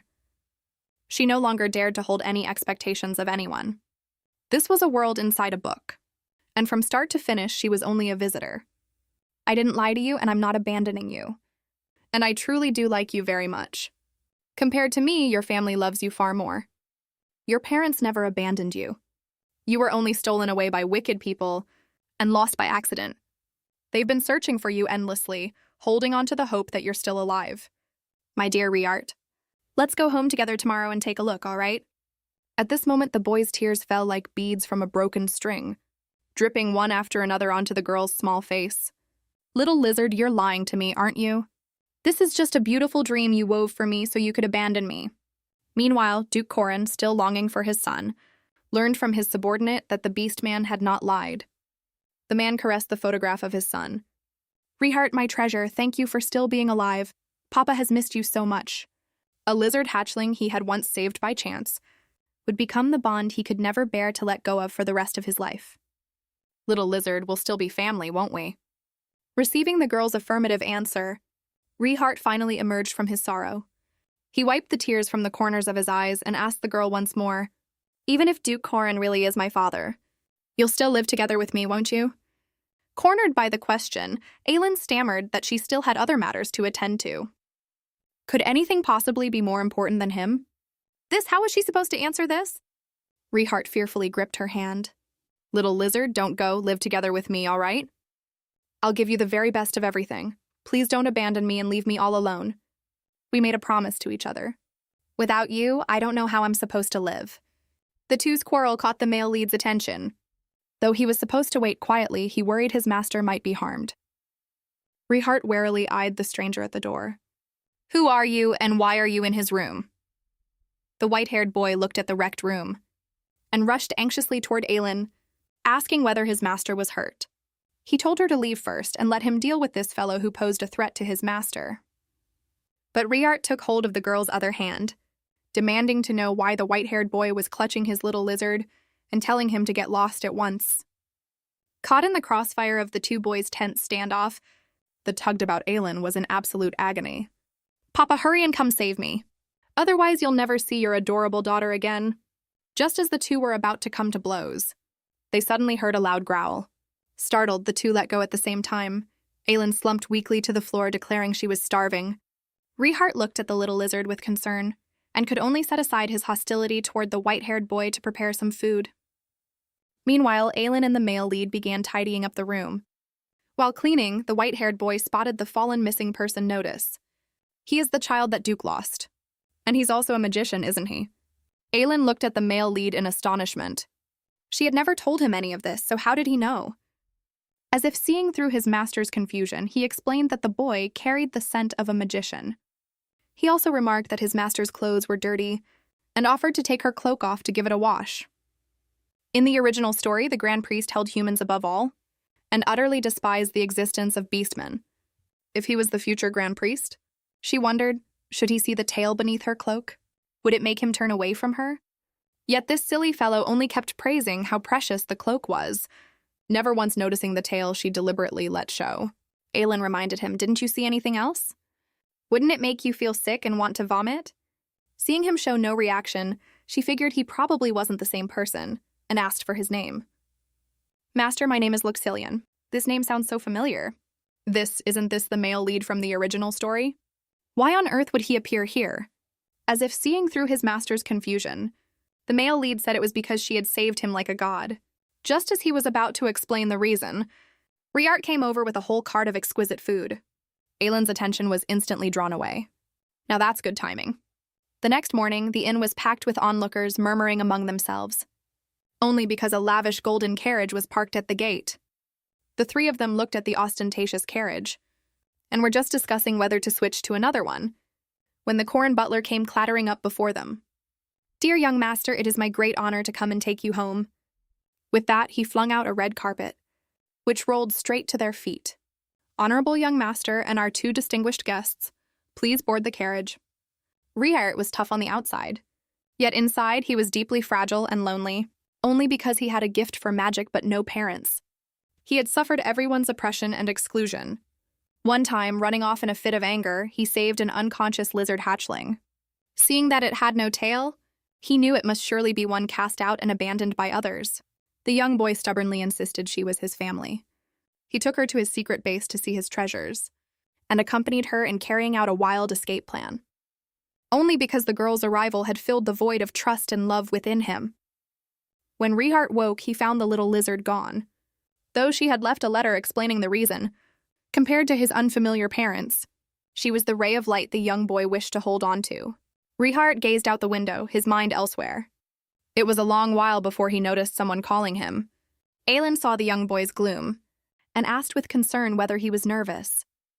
Riart didn't answer but pointed at the fellow and asked who he was, and why he kept following them. "I am my master's dog. I must attend to my master at all times by her side." Before the purple-haired boy could ask anything more, he barked twice on the spot to make his stance clear. Riart looked at the shameless white-haired boy, wondering if there was something wrong with his head. Amused, Ailen hoped the two could become friends. Listening to them bicker like haggling merchants, she felt a long-lost sense of ease. She only wondered whether, upon seeing the sky-high compensation bill, the director would come to regret his earlier soft-heartedness. In her letter, Ailen had explained the whole story and apologized for acting on her own. "By the time you see this letter, we should already be at Duke Corin's estate." At this moment, a whole line of servants stood in neat formation, smiling as they welcomed their little master. Just as the three of them stood at a loss, a maid stepped forward to lead them to the reception hall. After passing through a long corridor and countless steps, they finally arrived at their destination. Ailen sensed the purple-haired boy's unease, and so she stepped forward and took his hand, reassuring him with feigned ease that it was all right. "Everyone here likes you very much, so you don't need to worry about a thing." Comforted, Riart calmed his uneasy heart.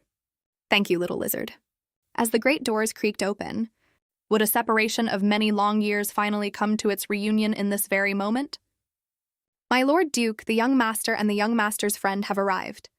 The man restrained the urge to rush out. He only said softly, "Let them come in." "Greetings, my Lord Duke." "As agreed, I have brought Riart here." With that, she told the purple-haired boy to go greet his father.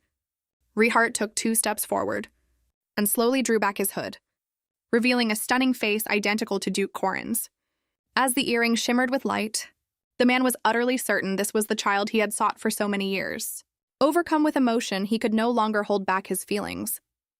He pulled Riart tightly into his arms, calling out his name over and over.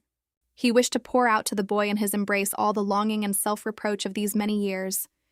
In the end, it all dissolved into a single phrase, "Papa has missed you so much." But love that comes too late is cheaper than dirt. Riart coldly pushed the Duke away and demanded the man prove he was his father. He resented him for the abandonment that had let others bully him at will. A few words from him were not enough to be forgiven. The Duke looked at his son, choked with sobs and incoherent, his heart aching as if pierced by needles. "Riart, my treasure, your mother and I never abandoned you. We carved you into the depths of our hearts, missing you every waking moment." He was willing to spend his entire life searching, only because you are our one and only child. "I don't ask you to forgive Papa right away, but could you give him a chance to explain?" Just as Duke Corin wanted to take his son away, Riart grabbed the little lizard's hand to bring her along. He said if she left, he would follow too. The Duke, watching the treasure he hadn't even warmed up to suddenly try to flee, felt 10,000 dragons galloping through his heart. The man cast a dangerous, glaring look at the unwelcome pink-haired girl before him, as if to say, "You dare make my son cry, and I won't let it go." Ailen understood the warning in the son's gaze and promised Riart she wouldn't go anywhere. Over endless refills of afternoon tea, the Duke thanked the girl for bringing his child back. He rambled on about everything that had happened these 10 years, and the pain of losing his child. Most important of all, the ones who had caused this father and son to be parted for so many years. He would root them out one by one and make them pay the price they deserved. "Riart, my treasure, everything you wish to know, I will tell you without holding anything back." Riart resisted his father the Duke's tender confession, yet was deeply won over by the man's dashing methods of destruction. Ailen broke into a cold sweat, frightened by the unhinged Duke. She couldn't help wondering whether her decision to deliver the boy across such a distance had been the right one. But then Riart cautiously called out the word Papa to the man, and told him that next time there was a scene like that, he absolutely had to call him over to watch. "May I, Papa? Good son, handsome Papa. Good son. Good Papa." Just as Ailen was about to melt and transform from the warmth of the scene, a maid came to remind them that dinner was ready. The Duke signaled the maid to take the young master and the white-haired boy ahead first. He had something he wished to discuss with the girl alone. But Riart threw a tantrum in protest, refusing to budge and insisting on dragging the little lizard along. "Baby, I'll only talk with your friend for a moment. Be patient and wait. Go on and have a good meal first, all right?" Watching his son leave, the man now radiated an aura that warned all to keep their distance. Then, politely yet coldly, he asked Ailen everything about Riart.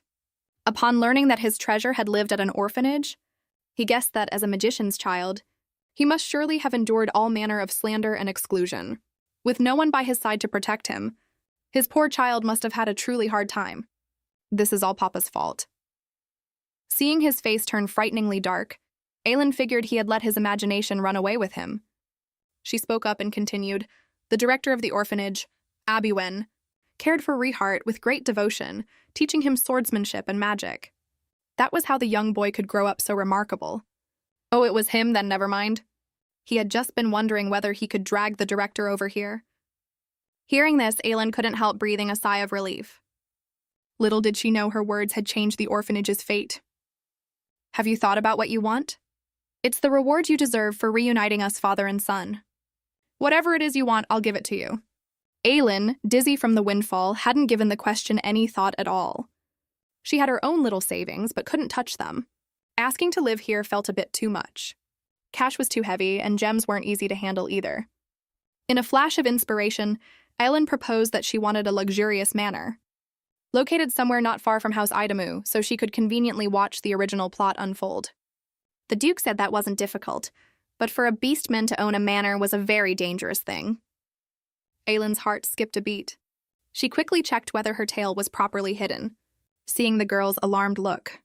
He explained it was because of the magic her body gave off. A beastman without a master was not protected by the Empire's laws, which also meant that she was in danger at every moment. The safest course was to return to your own kind. "So what is your race?" "A lizard." The girl's answer left him puzzled. Whether in appearance, hair color, or eye color, she was utterly unlike the lizard tribe he had encountered. The Duke suddenly thought of something and changed his words, telling her not to trouble herself, only because he had a better proposal. With a sweep of his hand, a contract written in magic appeared before the girl. "How about you and Riart become brother and sister?" Ailen took the document and examined it carefully. Everything, food, clothing, shelter, and travel, had been arranged for her perfectly. The only condition was to accompany the purple-haired boy as he grew up. "Are you willing to become the adopted daughter of Duke Corin's house?" On the other side of the Empire, a young man in a black cloak wove through the crowd, holding a map and grumbling about how hard this wretched place was to find. "When I get back, I'll have the Emperor properly redesign the roads here." In the midst of checking each spot one by one, the young man accidentally bumped into a passerby. As the hood slipped off, a noble youth with ruby-red eyes came into view. Though he quickly pulled the hood back up to hide himself, he was still noticed by someone with ulterior motives. The man leered at the young man's departing figure, murmuring to himself, "Found you. Dear viewers, do you know who he is? Will Ailen accept Duke Corin's proposal to become the purple-haired boy's sister? What sparks will fly between her and the white-haired boy? And will she ever be reunited with her own unhinged father?" "I don't know, hurry over, someone here is trying to take your daughter." Faced with the two childish boys bickering, Ailen sprawled on the bed, unwilling to deal with it. She had already helped the purple-haired boy find his family. Now all that remained was to send the male lead back to the temple. Then she'd withdraw the fortune from the bank and return the balance fragment to her papa along the way. Except the charge of her stealing still hung over her. What if she was treated as a thief again? Even though she wasn't her unhinged father's true daughter, she couldn't forget those beautiful memories. Only because deep inside, she yearned for that love that didn't belong to her. Ailen decided to mail the fragment and the letter together. But before that, she had to go buy some letter paper. Just then, Riart's wailing and howling gave the little lizard a start. He furiously accused the white-haired boy of talking nonsense. He also said, "Little lizard, you don't want to live at my house." The white-haired boy blurted out, "Keep dreaming," which thoroughly enraged the purple-haired boy. "I'm going to marry the little lizard someday." The dragged-in Ailen could no longer just lie there. The frustrated purple-haired boy was no match for the male lead at all. Unable to stand the childish bickering, Ailen quietly slipped off the bed. Just as the two were locked in an inseparable quarrel, the purple-haired boy suddenly noticed the little lizard was gone. Only then did the two find the girl about to sneak off at the gate. They both asked where she was going. "My head hurts, I want to go for a walk and I'll be right back." Riart said the food delivery would arrive soon. Master can do whatever she pleases, don't talk back. As his master's dog, he believed only he had the right to follow her. "No, you don't. This lizard just wants some time alone." With that, she fled out the door as if escaping. Meanwhile, on the other side, Duke Corin instructed a maid to send word of his safety to the director. He wished to formally invite the man and express his gratitude. At the same time, he had also grown curious about the Beastman girl. It made him think back to the first time he met the girl. The resolve and maturity in her eyes had left him astonished at the time. Faced with the girl's refusal, he still insisted that this adoption agreement would remain valid forever. "Once you've thought it through, you can come find me anytime. Or do you still wish to return to that orphanage?" The girl caught the disdain in the man's voice toward the orphanage and asked him in turn how he regarded it. But to many children, that place is a very warm home. If not for the orphanage, she would never have met Riart. The girl earnestly expressed her thoughts, her face showing a maturity beyond her years. Whether by her appearance or her character, she was a child impossible to overlook. Could it be that she, like my poor child, if a variant had appeared among the Beastman tribe, was either an agent of angels or a claw of demons? That extraordinary girl must surely have been cast out by her own kind and abandoned by her parents. Running away from home, she met Riart, and from then on made the orphanage her own home. That was probably why she was so mature and sensible. "Ailen, I will surely make you the adopted daughter of House Corin. Though you may not compare to my son, I'll still raise you to become a remarkable child." Ailen passed through the long corridor, checking whether her tail was properly hidden. She straightened her skirt and adjusted her hat, feeling the texture against her fingertips. Ailen was filled with gratitude for the director's care. She had learned from Duke Corin that for a beastman in the midst of growth, their magic would increase along with their age. Even with the cloak's concealment, she still couldn't escape a magician's perception. She urgently needed to find a way to control her magic. Otherwise, venturing outside, she could easily be taken for prey. In a daze, Ailen was still mulling over the Duke's mad proposal when she was startled awake by the crash of something heavy falling behind her. She picked up the box and asked, "You dropped something. Shall I help you carry it?" But the man only looked at her wearily and politely said, "Thank you," then took the box from the girl's hands and staggered away. The kind-hearted Ailen still hesitated, only because his steps were unsteady and his face covered in cold sweat. Seeing the sun beginning to set, she decided she'd better hurry and go buy her things. Then she went pattering off toward the general store. It was too dangerous outside, she had to make it back before dark. When the girl disappeared into the crowd, a witch who had come to the town sensed something amiss. Though the girl wore a magic-blocking cloak, the strands of pink hair fallen on the ground revealed her to be a beastman of great power and great rarity. The witch gave her orders. This prey she was determined to have, or else there would be no need for you to return. What kind of danger would Ailen face next? And would her unhinged father ever receive her letter? The unhinged father and daughter, longing for each other, would meet in the most unexpected of places, the black market. Perhaps in that moment, all she had to do was cry out the word, "Papa," and he would descend from the heavens and gather her into his arms, gently soothing her, with Papa here. No one would ever be allowed to hurt her. But the little lizard knew that he greatly despised reptiles. Papa would surely be disappointed. The director, worried for the child's safety, rushed to the inn without rest. He learned a rough account from the attendant. Although the girl had assured him over the communicator again and again that she was safe and well, deep down he still felt a faint unease. Just then, Duke Corin sent over an invitation. which finally let the director set his heart at ease enough to attend to his own affairs. Leaving the inn, the director took a carriage and hurried toward the Crescent Moon's secret base. Obi-Wan studied the letter the girl had left him. A lizard beastman who had suddenly appeared at the orphanage, unable even to restrain her magic. Yet her handwriting was graceful and her words polite and proper. Clearly a child who had received a formal education. But why would she appear in beastman form? And why was she so afraid of any mention of her parents? And from where had she learned of Riart's origins and family? The coachman's call made Obi-Wan set these riddles aside for now, only because there were even more important matters waiting for him ahead. The man put on the wolf head mask he had prepared in advance and arrived at the Crescent Moon underground auction. Beneath its seemingly glittering and magnificent exterior hid the foulest of dark dealings. Here there were not only all manner of precious treasures, but also rare beastmen abducted from every corner, especially those with fine looks and with ears and tails who were the most sought after. The power behind the auction, the Bright Moon Guild, was wealthy enough to rival a nation. Even the Emperor held it in great dread. And Obi-Wan's purpose in coming here was to rescue as many abducted children as he possibly could. Once he verified his entry ticket, he received a token for making trades. Under the attendant's warm reception, the man saw the most impossible of goods. The director stood frozen in place. The girl, too, tilted her head with an innocent look. Unaware of anything amiss, the attendant kept on with his sales pitch beside them. This one just arrived today, top quality. Beautiful in appearance, and a variant lizard beastman at that. She can serve as an object of admiration or be kept as a pet. A sudden shattering sound cut off the attendant's chatter. Is this the so-called quality of your Crescent Moon Guild? Coming to his senses, the attendant praised the director's astonishing grip strength, while saying he'd prepare a new token at once. Once the man had walked far enough away, Obi-Wan finally turned to look at the girl. I'm the director, do you still recognize me? Are you all right? Are you hurt anywhere? The girl nodded with a blank, dazed look. Listen carefully, Ailen. This time you absolutely must not run off. Only this way can I save you, do you understand? The girl just kept nodding over and over, and at that moment the attendant also came hurrying back from afar. Sorry to keep you waiting. The director coldly took the new token and walked straight ahead without waiting for the man to speak.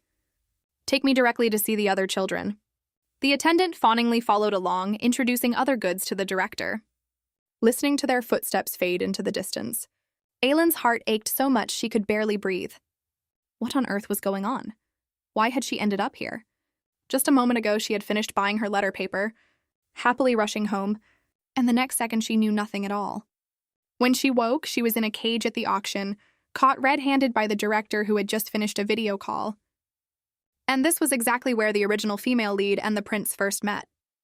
Sharni had been bound and brought here, only to be saved by chance by Obi-Wan. While escaping, he had also rescued the gravely ill prince. And so the two became good friends. Now she, too, had inexplicably been tied up here. Remembering the director's instructions, she decided staying put obediently was the wisest course. Only because in the original story, the director would save all the children this time. Suddenly, a string of curses came from the distance. As the chains opened, a yellow-haired youth was thrown roughly into the cage. Before leaving, they didn't forget to tell him to shut his mouth and mind his tongue. The arrogant yellow-haired youth pointed at the man and let loose a tirade. You stupid commoners, do you have any idea who I am? Once I, your young lord, get out of here, I'll tear you all to pieces, you wretched pack of scoundrels. Only then did the yellow-haired youth notice the dough-faced one beside him. You country bumpkin, are you laughing at me? Bow your head down at once. Don't you even know the most basic of manners? A fit of urgent coughing did nothing to stop the yellow-haired youth's tirade, as he went on cursing endlessly. He even told the girl to behave herself, and maybe out of the goodness of his heart he'd take her out with him. Listening to his increasingly violent coughing, Ailen hesitated over whether to go pat his back. Just as the yellow-haired youth shivered and could barely hold on from the cold, the girl draped her cloak over him. Perhaps the yellow-haired youth had never had physical contact with anyone. For a moment, he didn't know what to do. The boy suddenly bristled and shouted at the girl, You sly piece of dough, what are you trying to do to me? Speechless, Ailen explained. You'll catch a cold going on like this. The yellow-haired youth flung off the girl's cloak. Without his permission, no one was to touch his noble body. Don't think I'll accept you just because you do this. I already have a girl I admire. Looking at this arrogant, self-absorbed narcissist, Ailen had a faint, ominous premonition. Bright golden hair and fair skin, a teardrop mole below his left eye, eyes as crimson red as blood, and a frail body that often coughed up blood. Wasn't this the rascally little prince, Inoxi, destined for a short life in the book? What kind of story would unfold between Ailen and him? And how would they ever escape this cage?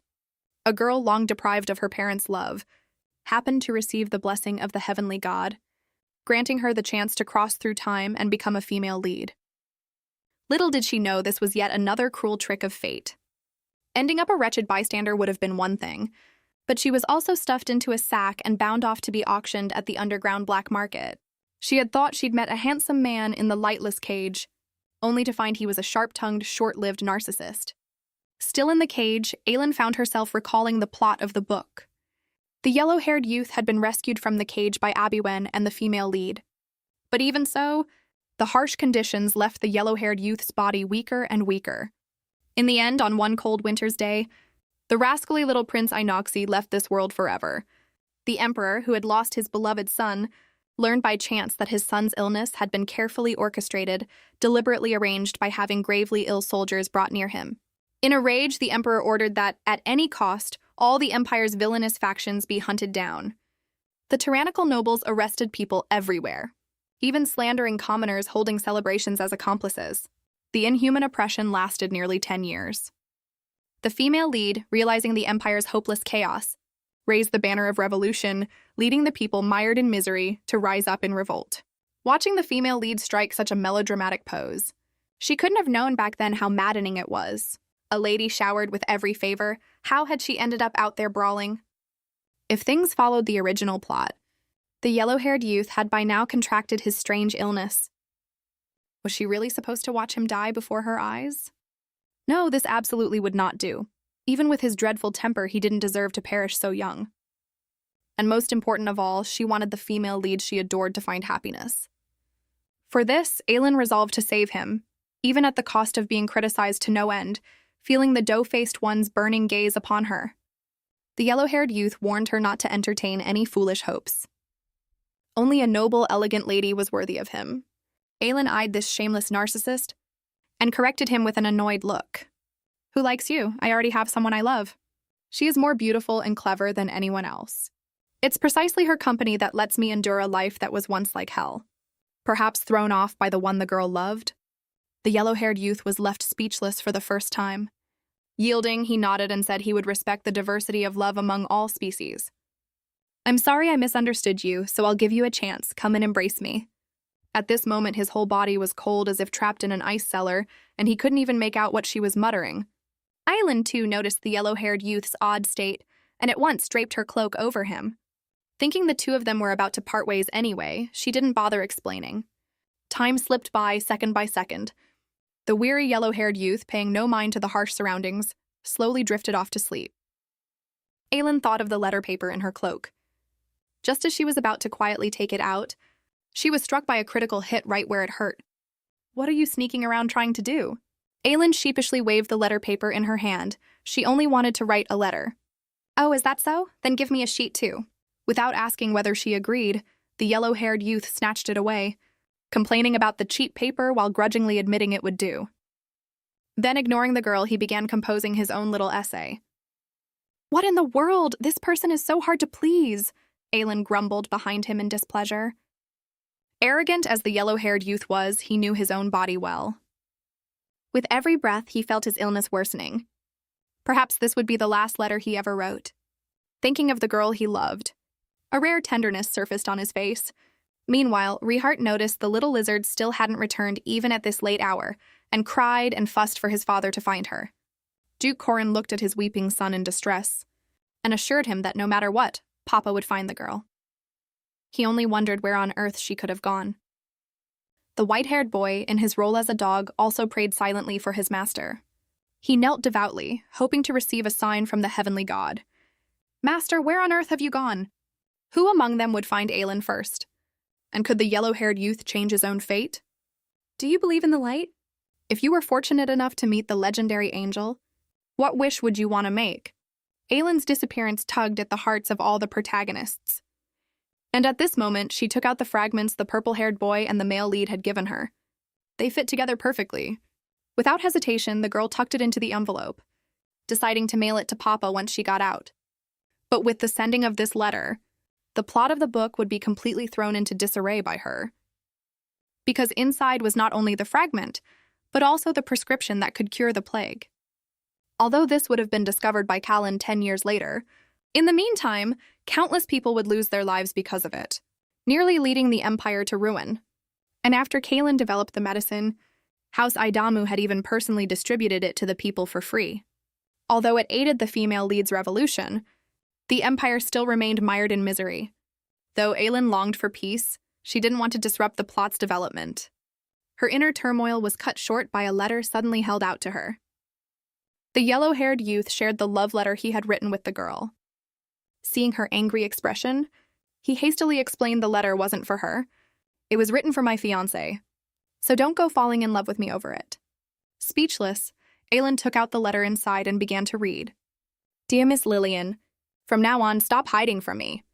After all, in the entire empire, you won't find another man as handsome and charming as he is. From now on, I'll always watch over you quietly from behind. Aren't you swept away by his moving eloquence? The yellow-haired youth wore a smug look, waiting to be praised, only to be told by the girl that it read like an old woman's foot bindings. Not only was it unmoving, it made him seem more like a self-absorbed stalker. Is he really that terrible? Ailen paid no mind to the deeply struck yellow-haired youth. Instead, she grew curious about the name Lillian, so familiar, yet she just couldn't place it. Her memories felt as though manipulated by a pair of invisible hands. Some details she remembered clearly, while others she simply could not recall at all. Is that really all you have to say? This is written for the one you love. Shouldn't it be written with your true heart? The yellow-haired youth said dejectedly that he couldn't. Even if he loved her dearly, how much longer could his body hold on? Suddenly, a violent fit of coughing erupted, and Ailen saw blood seeping through the hand covering his mouth. The worsening cough left him momentarily panicked. What was she supposed to do? The girl rushed to the door and cried out for help. Yet apart from her own voice, not a single response could be heard. Those wretched scoundrels, where had they all run off to at the crucial moment? The yellow-haired youth whimpered in pain. Ailen soothed him. Someone would come to save them soon. But the boy's dire condition seemed unlikely to hold out much longer. The helpless girl didn't know what to do. She could only stay quietly by his side, hoping he could hold on just a little longer. Please, anyone at all will do. I beg you, let us out of here now. Is there truly a God in this world? Could you please, I beg you, save him? Just as Ailen sank into despair, a dazzling golden light blazed up from the sky. The male lead appeared before the girl like an angel. In disbelief, Ailen stared with wide, round eyes. So beautiful, she thought, an angel probably looked exactly like this. Meanwhile, the bright moon auction officially opened amid the clamor. At this moment, a familiar figure slowly entered the venue. Passing by the ugly masked man, he grabbed him by the collar and casually flung him into the middle of the aisle. The man cursed and called for his guards. Hurry and drag that lunatic out. But once he saw clearly that the figure wore a crimson dragon mask, he realized it was someone from House Aidamu. The guards who came running asked what had happened, and whether someone was causing trouble at the venue. The man quickly explained that he had simply tripped and fallen. Ayerno paid no mind whatsoever to the farce beside him. He only stared grimly at the goods of the auction. Ailen, my precious daughter, are you here? No matter where you are, Papa will find you. Would the unhinged father get his wish and see his daughter? And why would the white-haired boy suddenly appear before Ailen? Could it be that his identity was not merely the Grand Priest, but something more? Is there such a person that, even if you hide in some corner of the world, he can find you without fail and hold you in his arms? The prince, fallen into a coma, recalled the happy days of meeting and getting engaged to the one he loved. His father had brought him before a portrait. The girl Lillian was the daughter of House Day, not only stunning in looks, but exceptional in ability as well, and she would become your future wife. Though he knew well that his frail body wouldn't last long, he didn't want to defy his father's wishes. And so the day of the engagement arrived. Inoxie watched the girl walk slowly toward him with her head bowed. The ceremony began amid everyone's blessings.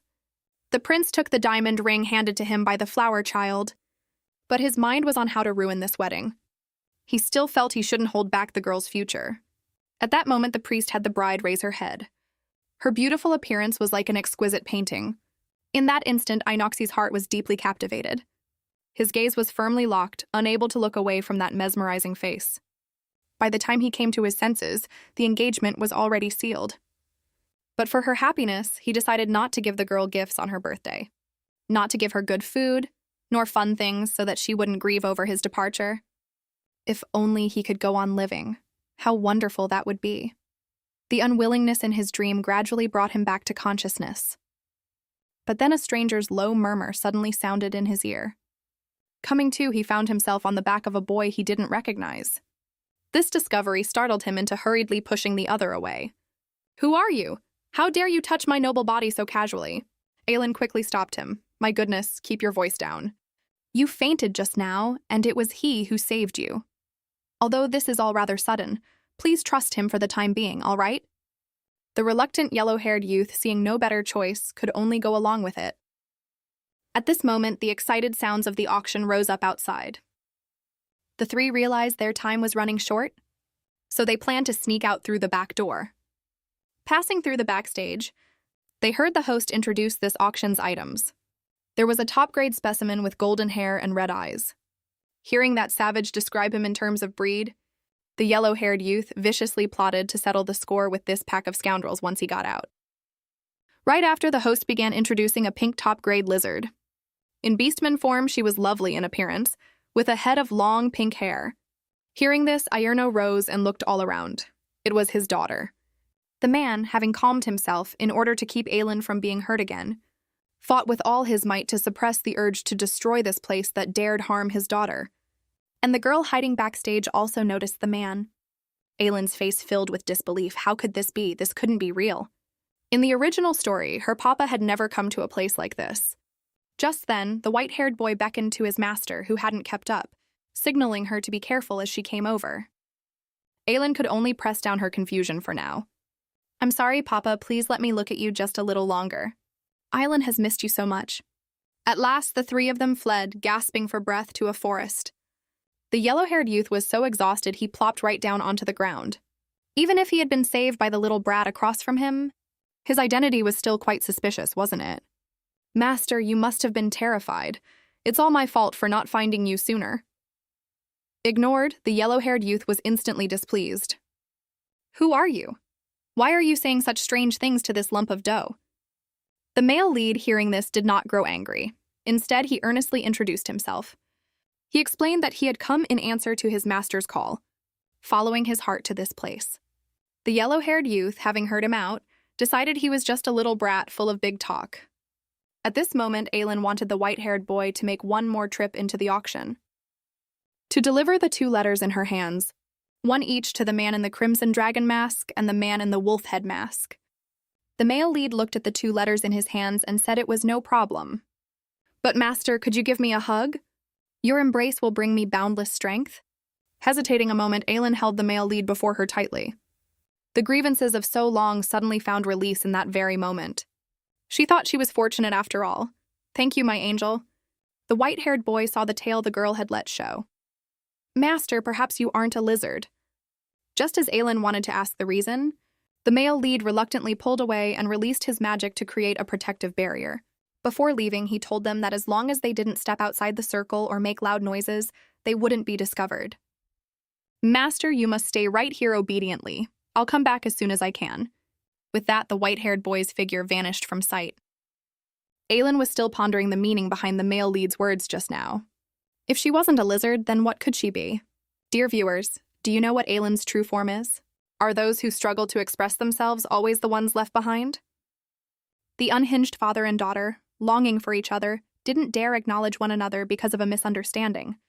Yet in the end, through devotion and love, they held each other tight. Ailen, sold as merchandise, escaped together with the yellow-haired youth. The Bright Moon Guild sent out a great many guards to search everywhere. Suddenly, a flurry of hurried footsteps came from the distance. Even with the protective barrier's cover, Ailen nervously held her breath. She didn't dare relax until they had walked far away. Ailen noticed the yellow-haired youth fighting back his cough and asked with concern, "Are you all right?" But the yellow-haired youth looked at her with displeasure. You know full well my noble status, so why do you still not use honorifics with me? Not wanting to stir up more trouble, the girl quietly said sorry. Bored, the yellow-haired youth took out the letter he had written. The next second, he tore it to shreds. Ailen was shocked, unable to understand why the boy would do such a thing. Isn't this the letter written for your fiancé? Looking at the torn scraps scattered on the ground, the prince said he had changed his mind. Rather than write so half-heartedly to the one he loved, it was better to slip away quietly. Perhaps that way she could forget him all the sooner. Ailen didn't understand. He clearly loved her deeply, so why did he want to leave? Shouldn't he share more trust and love instead? Only that way would the two grow closer, wouldn't they? The boy lifted his head toward the sky and told the girl dejectedly that he wouldn't make it to this year's winter. Even if he loved her, he had no time left to spare to be with her. All this time, his father had refused to give up, gathering precious medicinal herbs for him and bringing in the finest physicians to keep him alive. By now, his body had already reached its limit. How could he possibly give the one he loved a bright future? These heart-rending words left Ailen completely stunned. Caught in an inner struggle, she suddenly stepped forward and gripped the yellow-haired youth's shoulders. Your Highness, listen carefully. Once you return, go to House Idamu and find Callan. Have him give you the deworming medicine. Although you still have other ailments, this medicine can completely cure your plague. The yellow-haired youth was astonished that this lump of dough before him actually knew someone from House Idamu. Ailen, displeased with the nickname he'd given her, told the prince her name was Ailen. Please call me by my name from now on, okay? You strange lump of dough.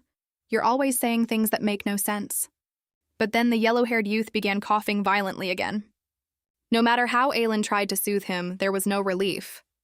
And the young boy's coughing alerted the guards. Over there, I heard a sound coming from that direction. What do I do? What do I do? The yellow-haired youth's coughing simply wouldn't stop. If they were captured again, he would surely be auctioned off at once. Ailen shut her eyes tight and called out to the male lead in her heart. To her surprise, the white-haired boy truly appeared before her. He even used magic to temporarily ease the prince's suffering. The guards, having found nothing, cursed and moved off to other places. The young boy, finally unable to hold on, collapsed with a thud and fainted. The male lead's magic had lost its effect on him. They could only leave this place as soon as possible. At this moment, Ailen suggested the white-haired boy take him on ahead. No, I absolutely cannot let my master fall into danger again. The prince's illness can only be cured at the Imperial City, please. Ailen felt that her tagging along would only be a hindrance. The white-haired boy tried to persuade his master, but couldn't withstand the girl's repeated insistence. The resolve revealed in his master's eyes left him no choice but to yield and do as she said. He then lifted the unconscious prince onto his back, telling Ailen she absolutely must wait for him to return, and vanished once more into the night sky. The departure of the two made the surroundings turn eerie. The frightened Ailen paid no mind to the plot's disorder. She simply hoped everyone could have a happy ending. Just then, a rustling sound came from not far away. Was it someone from the Crescent Moon Guild? Ailen clamped her hand tightly over her mouth, reassuring herself it would be fine. As long as she made no sound and stayed put, it would be all right. When she saw the figure clearly, she was so shocked she forgot to breathe. Golden eyes, hair black as a starry night, it was Papa. But why would the man appear here? Afraid of frightening his daughter away again, Ayerno asked gently. Ailen, my daughter, is that you over there? Ailen had finally met Papa again, yet an invisible barrier made her deeply resistant. Recalling how she had tried so hard to please everyone, even forced to play out a touching father-daughter act with the unhinged Duke, the exposure of her worth had been repaid with nothing but insults and abuse. The lizard hatchling who had severed her tail to flee for survival was once more left battered and scarred by fate's cruel tricks. During her unhinged father's first berserk episode, she had paid no mind to the man hoisting her up by the neck, seizing the chance to bite down on Ayerno's hand. And while he was in pain, Ailen had stuffed the fruit she had prepared right into his mouth. She couldn't forget her resolve to throw away the strawberries. Even though she'd leapt up shorter than the tree and been scratched all over by the thorns, the fruit and strawberries fallen on the ground were her unspeakable love for her father. Only because the unhinged father was the only one who ever gave her a gift. After all, that was something only a cherished child could have. Their warm way of being together had made Ailen grow used to waking each morning with Papa watching by her side. Beneath that smile brighter than the sun, she ate a crisp and delicious, nourishing breakfast. But why did he insist on feeding me himself? Not only that, but Papa's gentle touch made her believe she was the happiest child in all the world. Papa was just like that little tiger. Childishly, he had bought out every single doll in the toy shop, only so that the doll resembling him would belong to his daughter alone. Although the two seemed to get along perfectly, Ailen, who knew the plot well, had long grown weary of this false love. The Duke only wanted to play the part of a caring, gentle father. So she would pretend to play along and be an obedient, good daughter, quietly waiting for the day she would be cast out. All she had to do was wait for the game to end and exit gracefully. Ailen reminded herself again and again, no expectations means no getting hurt. Yet her buried face betrayed just how much she craved this fleeting warmth. Little did she know that Aierno had long since fallen deep in their time together. The image of his daughter weeping helplessly until she vanished drove the unhinged Duke completely over the edge. He killed the maid who had framed his daughter. But that wasn't the end of it. The man even wanted to embark on a killing spree right there on the spot. The old master, sensing something was wrong, hurried to stop him. That child is only a reptile beastman. She may not even be of House Aidamu's bloodline. The enraged Aierno hurled his sword at his own father, only for the old master to block it with his pen. No matter what, she is my child. With that, he prepared to leave home to search. But the berserk state had already pushed the man's body to its limit. Even so, he remained utterly indifferent. I hope that before I go berserk, you can bring my daughter before me as soon as possible. Not only that, Aierno also kept inquiring everywhere for news of his daughter. When time after time his hopes were replaced by disappointment, the man grew indifferent to everything. Only the obsession with finding his daughter still kept him going. At this moment, a voice crying out, "Papa," came from outside the window. Aierno rushed over at once to see if his daughter had returned. But the heartwarming scene outside pierced him deeply once again. "Daughter, Papa misses you so much. Please come home." Just as the man's head was splitting with pain, the butler came in. "I heard you found a relic yesterday. Does it have the power to suppress the berserk state?" Even with the balance fragment's suppression, Aierno still gave off an unsettling, manic aura. Ever since Lady Ailen's disappearance, the young master's headaches had never let up. The butler, patiently comforting the man, was then drawn to the VIP entry ticket that had fallen to one side. "Young master, are you going to the Bright Moon Guild?" "As expected, if I can't find her one last time, I'll give up." This was a line he had lost count of how many times he'd heard. The butler knew very well how much the young master valued the girl. He often went alone to Lady Ailen's room, even placing a tiger toy beneath the photograph of himself and his wife. Soon the day of the crescent moon auction arrived. But the moment Aierno sat down, he heard the host introduce a beastman lizard with long pink hair. Hearing this, the man seized a guard by the neck, threatening him to take him to that child at once. By the time everyone reached the destination, only an empty cage remained. The guards, realizing the gravity of the merchandise's escape, began shifting blame onto one another. Aierno discovered the strands of pink hair fallen on the ground. The familiar scent confirmed his guess. The furious Duke sensed there were still others around. "So you're the one in the crimson dragon mask." "Hello, we meet for the first time. I was entrusted to give you a letter." Aierno, not caring whether the other was friend or foe, gathered his magic and was about to hurl it at the person. But upon seeing clearly the signature on the envelope, the Duke dispersed his magic and wanted to ask about Ailen's situation. Yet the white-haired boy vanished from the spot before he could. The man opened the letter in his hand. Inside was an apology and a prescription for the plague, and even, for fear he might misunderstand, a careful explanation. Aierno gripped the letter tightly in his hand. "Daughter, if you truly wish to leave Papa, you shouldn't have let me see the attachment you tried so hard to hide." Just then, the magic still lingering around him seemed to guide Aierno onward in his search. The unhinged father sensed his daughter was nearby, following the trail of magic. Aierno soon found the girl hiding inside the energy barrier. "Ailen, my daughter, is that you over there?" The girl clamped her hand tightly over her mouth, afraid that a single breath would draw the man to her. Would the Duke drag her back to be punished as a thief?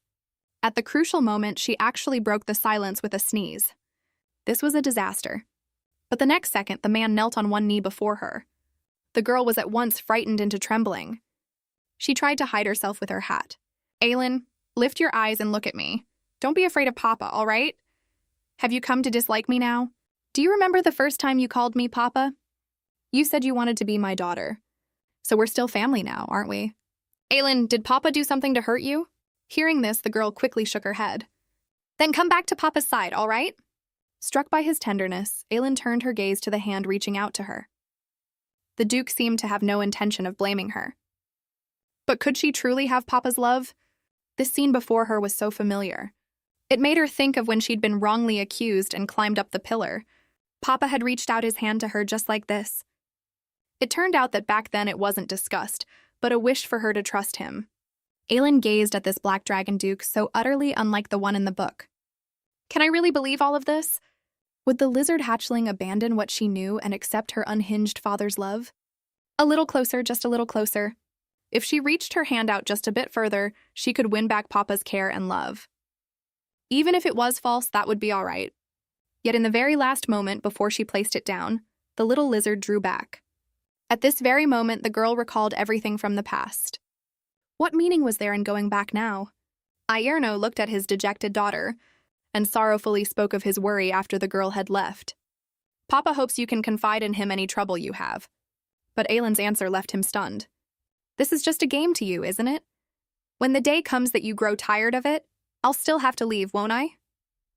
You gave me the most attentive care, fed me delicious pudding, shielded me in your arms when others pressed me with questions, gave me endless pocket money, and most importantly, gave me a toy that only a cherished child could have. That was the one and only stretch of my life when I tasted the joy of being loved. Although it was happy, even the most beautiful dream has the day it shatters. Rather than suffer in the future, it's better to end it now just like this, because she truly could no longer bear the pain of being abandoned by family. No expectations means no getting hurt. Ailen hadn't realized his daughter had known all along. He spoke up and explained that at first he had treated it as a game, but ever since that time, when everyone fled in terror from his berserk self, only you ran toward me without hesitation and saved me. From that moment on, I had already truly come to regard you as my daughter. I'm a disgusting reptile beastman, don't you find me revolting? Not at all. Ailen, in my heart you will always be the most adorable. Papa doesn't care what you are. Back then, I flew into a rage at the banquet because that maid had hurt you. This is not your fault. If anyone is to blame, it's me, for not being a father you could trust. I still have many secrets I cannot tell. It's all right. No matter what you want to do in the future, Papa will support you. Ailen, Papa also wants to tell you a secret. Actually, the very first time I saw you, I already knew your true form. At this very moment, Ailen felt Papa's unconditional love. Her wavering heart finally settled. Papa, I miss home. Can you take me home? Suddenly overwhelmed with happiness, Ailen felt joy flood into his heart. Of course I can. Then, paying no mind to the girl's surprise, he pulled her into his arms. My precious daughter, Papa will take you home right now. Ailen, tense for so long, finally drifted into a deep sleep within Papa's warm embrace. But the next second, Ailen summoned Tailaimu. He would not spare those who had hurt his daughter. The shadow guard who received the order came and went without a sound. Even in her deep sleep, the little lizard still clutched tightly at Papa's sleeve. Ailen gently tightened his hold on the girl in his arms. Ailen, we're going home. A bright moon in the sky cast a gentle glow, quietly lighting the way home for the girl. Meanwhile, Tailaimu relayed Ailen's command to his companions. Rescue the beastmen and destroy the bright moon auction. The shadow guards were astonished that the young master would give them an order at all. After all, Ailen greatly resisted the position of duke, and paid them no heed whatsoever. News that he was calling on them this time would surely delight the head of the house. Brothers, the chance to show our strength has come. Tailaimu credited all of this to Lady Ailen. With a leader like her, the house would surely grow even stronger. But why did he always feel a touch of unease? Soon they arrived at the magnificent bright moon auction. Lacking entry tickets, they were stopped at the gate, and the other side arrogantly told them to get lost. But what came in answer was a single scream. Everything except the beastmen, clear it all away. Best not to leave even a speck of dust behind. Before long, blood and screams filled the entire venue. At this moment, the white-haired boy, having finished delivering the letters, hurried back to the spot. Looking at the empty tree, he searched all around in a panic. There were no signs of escape nearby. So had someone taken her away? Just then, the Bright Moon Guild's guards spotted the male lead glancing about. Little one, why are you out here playing all alone? When the man saw the boy's features clearly, he leered and praised how handsome the male lead was. You're dressed so thin, you must be lost. Come with uncle, I'll take you for something good to eat. Luxillian looked at the man before him with disgust and commanded him to kneel. The uncomprehending guard was about to mock the boy's foolish overconfidence, but the next second, against his will, he fell to his knees on the ground. God grants believers time to repent, and the rest of your life shall be spent in repentance. Accompanied by a dazzling light, Luxillian quietly vanished from the spot, and the man, too, would pay the price he deserved for his wrongs. Smiling foolishly to himself, he then staggered off toward the depths of the forest, muttering all the while, I was wrong. Now that Ailen and Papa have reconciled, what kind of story will unfold next? And where will the white-haired boy and the purple-haired boy go from here? Ailen had only just found the Papa who cherished her, yet she was inexplicably pulled back to the real world. The lizard hatchling who had slept for 3 years had finally awakened. In her dream, she had been trapped in endless darkness, able only to hear the constant quarreling all around her. Simply because she was a girl, her father ignored her, her mother looked on coldly, and even her young brother could bully her at will. Although she had always been able to support herself on her scholarship, no matter how hard the girl tried to please her family, she could never earn their regard. They even scorned the things she bought with her scholarship as too cheap. When the family went to visit grandmother, they wouldn't even take the girl along. They declared these matters had nothing to do with her, and told her to carry her own things and hurry back to her dormitory. Now this familiar voice was, as ever, full of the same disdain, complaining that she was lying in the hospital wasting the family's money. But hadn't she just won Papa's acceptance to be a happy family with each other? The grief surging within made her slowly open her eyes. From the doctor's conversation, Ailen learned that she was now a vegetative patient, sunk in a dream and unwilling to wake. She showed no response to any outside stimulus. Her arrogant brother snapped at the doctor for talking nonsense. She's as tenacious as a cockroach you just can't kill. Hurry and wake her up or don't blame us for being rude. Her cold family made her struggle to flee. Even if that place was nothing but her own fleeting dream, she wouldn't regret it. Only because she and Papa had promised to be a family to each other. I want to go home. In the unseen depths, something seemed drawn by the girl's powerful longing. Murmur after murmur turned into a deafening cry, rousing the unwilling to wake Ailen. Callan and Zillion gazed at her for a long while. Ailen, you're awake? Are you thirsty? Would you like some water? Does anything still hurt? Unable to tell dream from reality, the girl instinctively cried out, Brother! To her surprise, this moved Callan to tears that brimmed in his eyes. Ailen listened to the two of them ramble on about all that had happened recently. Upon learning she had slept for nearly half a month, the girl scrambled upright in shock, muttering in disbelief how she could have slept so long. Then she grabbed the people around her and asked about the spread of the plague. Had the cure been delivered into His Highness the Prince's hands? And what about Sharnai? And were Riart and Luxillian both all right? Ailen's anxious, agitated state gave Zillion a start. Calm down, I'll tell you everything I know. Ever since the girl disappeared, the mood at home had turned strange. The head of the house was always wearing a look of anguish, and even Papa had become so fierce he wanted to strike anyone he saw. As for Sharnai, she shut herself in her room all day, seemingly sewing something. But then the two brothers' sudden apology left Ailen, mid-sip of water, momentarily stunned. The matter of you being framed by Mayila has already been cleared up. We punished her severely for you. Brother Callan felt guilty for not being able to help you, but after receiving your letter, he threw himself into researching the medicine, staying up several nights in a row for it. Hearing this, the red-haired one smugly curved his lips. Then, playing it up, he boasted of the results of his research. How could I ever refuse Ailen's request? The plague came on suddenly and spread with great speed, and once Callan developed the most effective medicine, he distributed it everywhere while spreading word across the land. The imperial family was given nearly 200 bottles or so. Although the plague hadn't been completely wiped out, everything was moving in a better direction. And all of this was thanks to you, Ailen. You saved us all. Hearing this, the girl stammered, unable to get out a single word.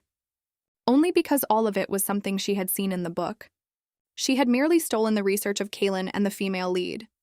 I'm very curious how you knew of those prescriptions. Not wanting to reveal that she knew the whole story, Ailen stared blankly ahead, letting the two heap praise and questions upon her, only keeping her head down in silence. Ailen, with your brilliant wit, you'll bring a great leap forward to the world of medicine.